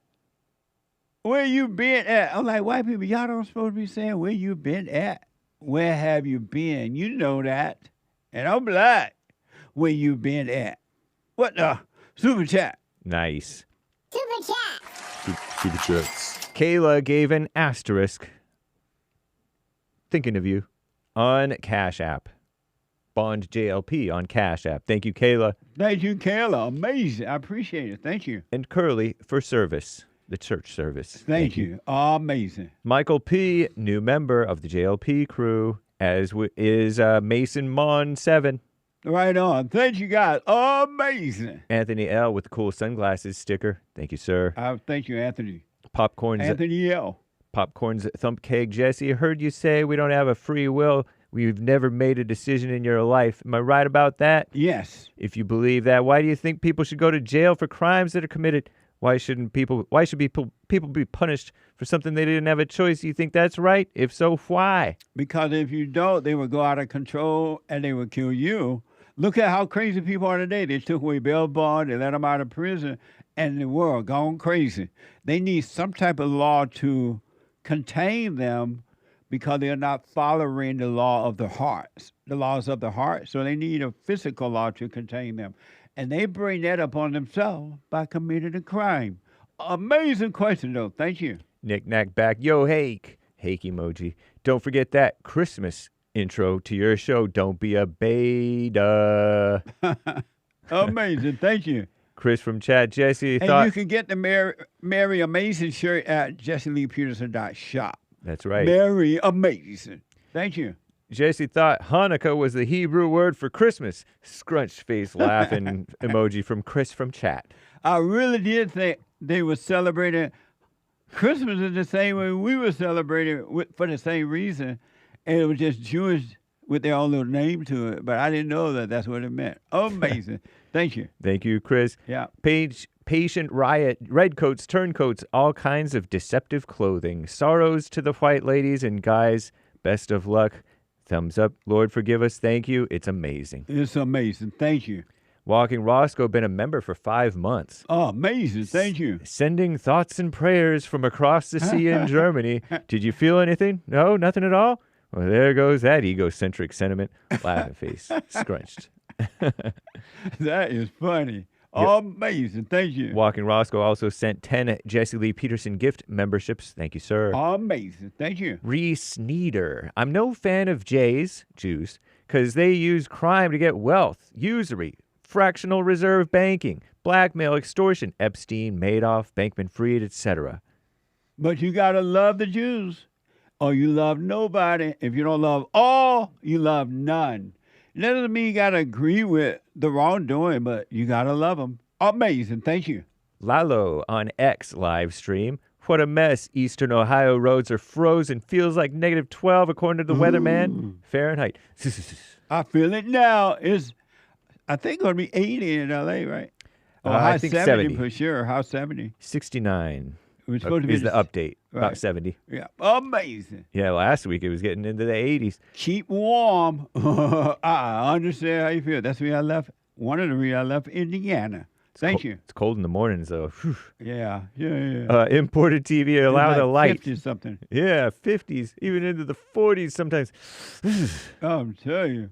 Allow the light to come into your lives during all this darkness. Imported TV states. Amazing. Thank you. Curacao is pronounced Curacao, Hake, says Babalas on X Live. Thank you, sir, for the correction on how to pronounce Curacao, something like that. Everybody probably knows better than I. And what did you say? Curacao. And I'm like, I don't know how to pronounce it. Sorry if I'm butchering it. Amazing. Thanks for the correction. He white. 3 from Soul Conscious. Jesse, church was amazing. Looking forward to this week's assignment. Nice. Stay with us. Stay with us. Stay with it. Watch church podcast Yesterday Fellowship. It was amazing. RebuildingTheMan.com/church. Cornerstone, catch the thought could be a good on a T-shirt. Oh, good idea. What Nice. I appreciate it. The first thought, what could the thought? Asks Curly on Cash App. The first thought, what could the thought? Question mark. I don't follow, but thank you as Man, always. It's not quite clear what you're trying to say. I appreciate it though. Imported TV, biblical question. New biblical What? question. When people say my prayers go out, what does that mean? It doesn't matter what it means because prayer is between God and you, says Imported TV. I'll put my 2 cents in on Sunday. Thank you. Mason Mon says, but when you pray, go into your room, and when you have shut your door, pray to your Father who is in the secret place, and your Father who sees in secret will reward you openly. Matthew 6. Deep, and the secret place is inside. Go inside. That's the secret place. Amazing. Vincent B. Hey, Jesse, I'm 34 years old. Long as I can remember, I've always thought like you, and I've always been labeled also as a racist. It's pretty sad. Yeah, but pray for them. They are asleep. They know not what they do. Amazing. Thank you. No more thoughts. That is a really nice biblical question. I got a lot from it. I rest my case. Thank you. Lori BQ answer. It's about when they say my prayers go out, what do they mean? Yeah. It's awkward to hear about someone dying, so it makes people feel better to say I'm praying for you, or even may their soul rest in peace. No one really cares, and they should not care because that's between God and the deceased. Amazing. Thank you. I'll put my 2 cents in on Sunday. Sound like a thrill. What the? Bulghar Wolf says Naomi, his advice, look up sleep paralysis and out-of-body OBEs.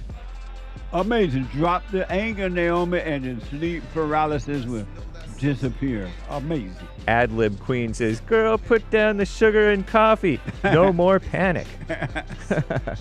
Amazing. Thank you. Shout out to Bill West, Aries 1, Games for Rec, Potleaf, Kid Combo 1, and the rest of the supporters, and the rest of the supporters on Rumble and YouTube. Thanks as always. And thanks, guys. I do believe that may be all for now. Thank you all. Wow, we made it. Oh, one more. Nikki says some men can't handle a woman leaving without getting violent. I notice it's always the insecure ones who go crazy. No, it's because the man has made the woman his God. If And he now didn't that's make her her God, his God, and she wanted to leave, it would be no problem. Okay, bye. See you later. Want to feel anything about it. Tony out of California, first time caller out of Los Angeles. Ron out of Rhode Island. Nick, a first time caller out of Florida. And the caller just dropped. And then another one coming in. I am out of time. Tomorrow is Country Western Tuesday. I appreciate it. Hake coming up now and then. Nick, the American baby. Bye.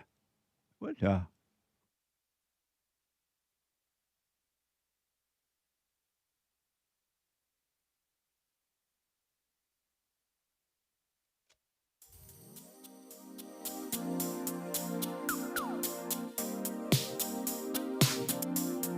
The views, information, thoughts, and opinions expressed during this show are the individual's own and do not represent the views, thoughts, and opinions of the JLP Network or Bond. Their appearance on the program does not imply an endorsement of them or any entity they represent.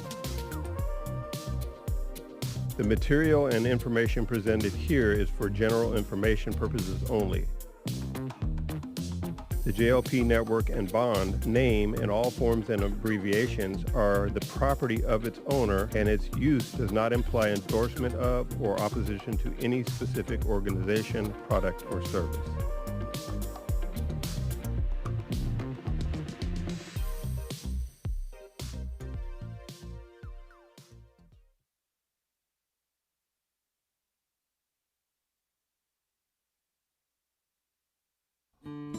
We have a counseling service, and I have to admit, thanks to God, it is the best counseling service on this side of heaven. I counsel with men and women, families, individuals around the world. Most people are unhappy, they're miserable, they have rough lives, they're depressed, suicidal, young and old, of all races. I understand, I know why, and I do understand it. Because exactly what's happening in me is happening with everybody outside of me, inside of them. And I've noticed that with those who really, really, really want to understand, they overcome it just like that, out of one counseling session. If you need counseling, you can go to rebuildingtheman.com or call 800-411-2663. 800-411-BOND. Best counseling service on this side of heaven.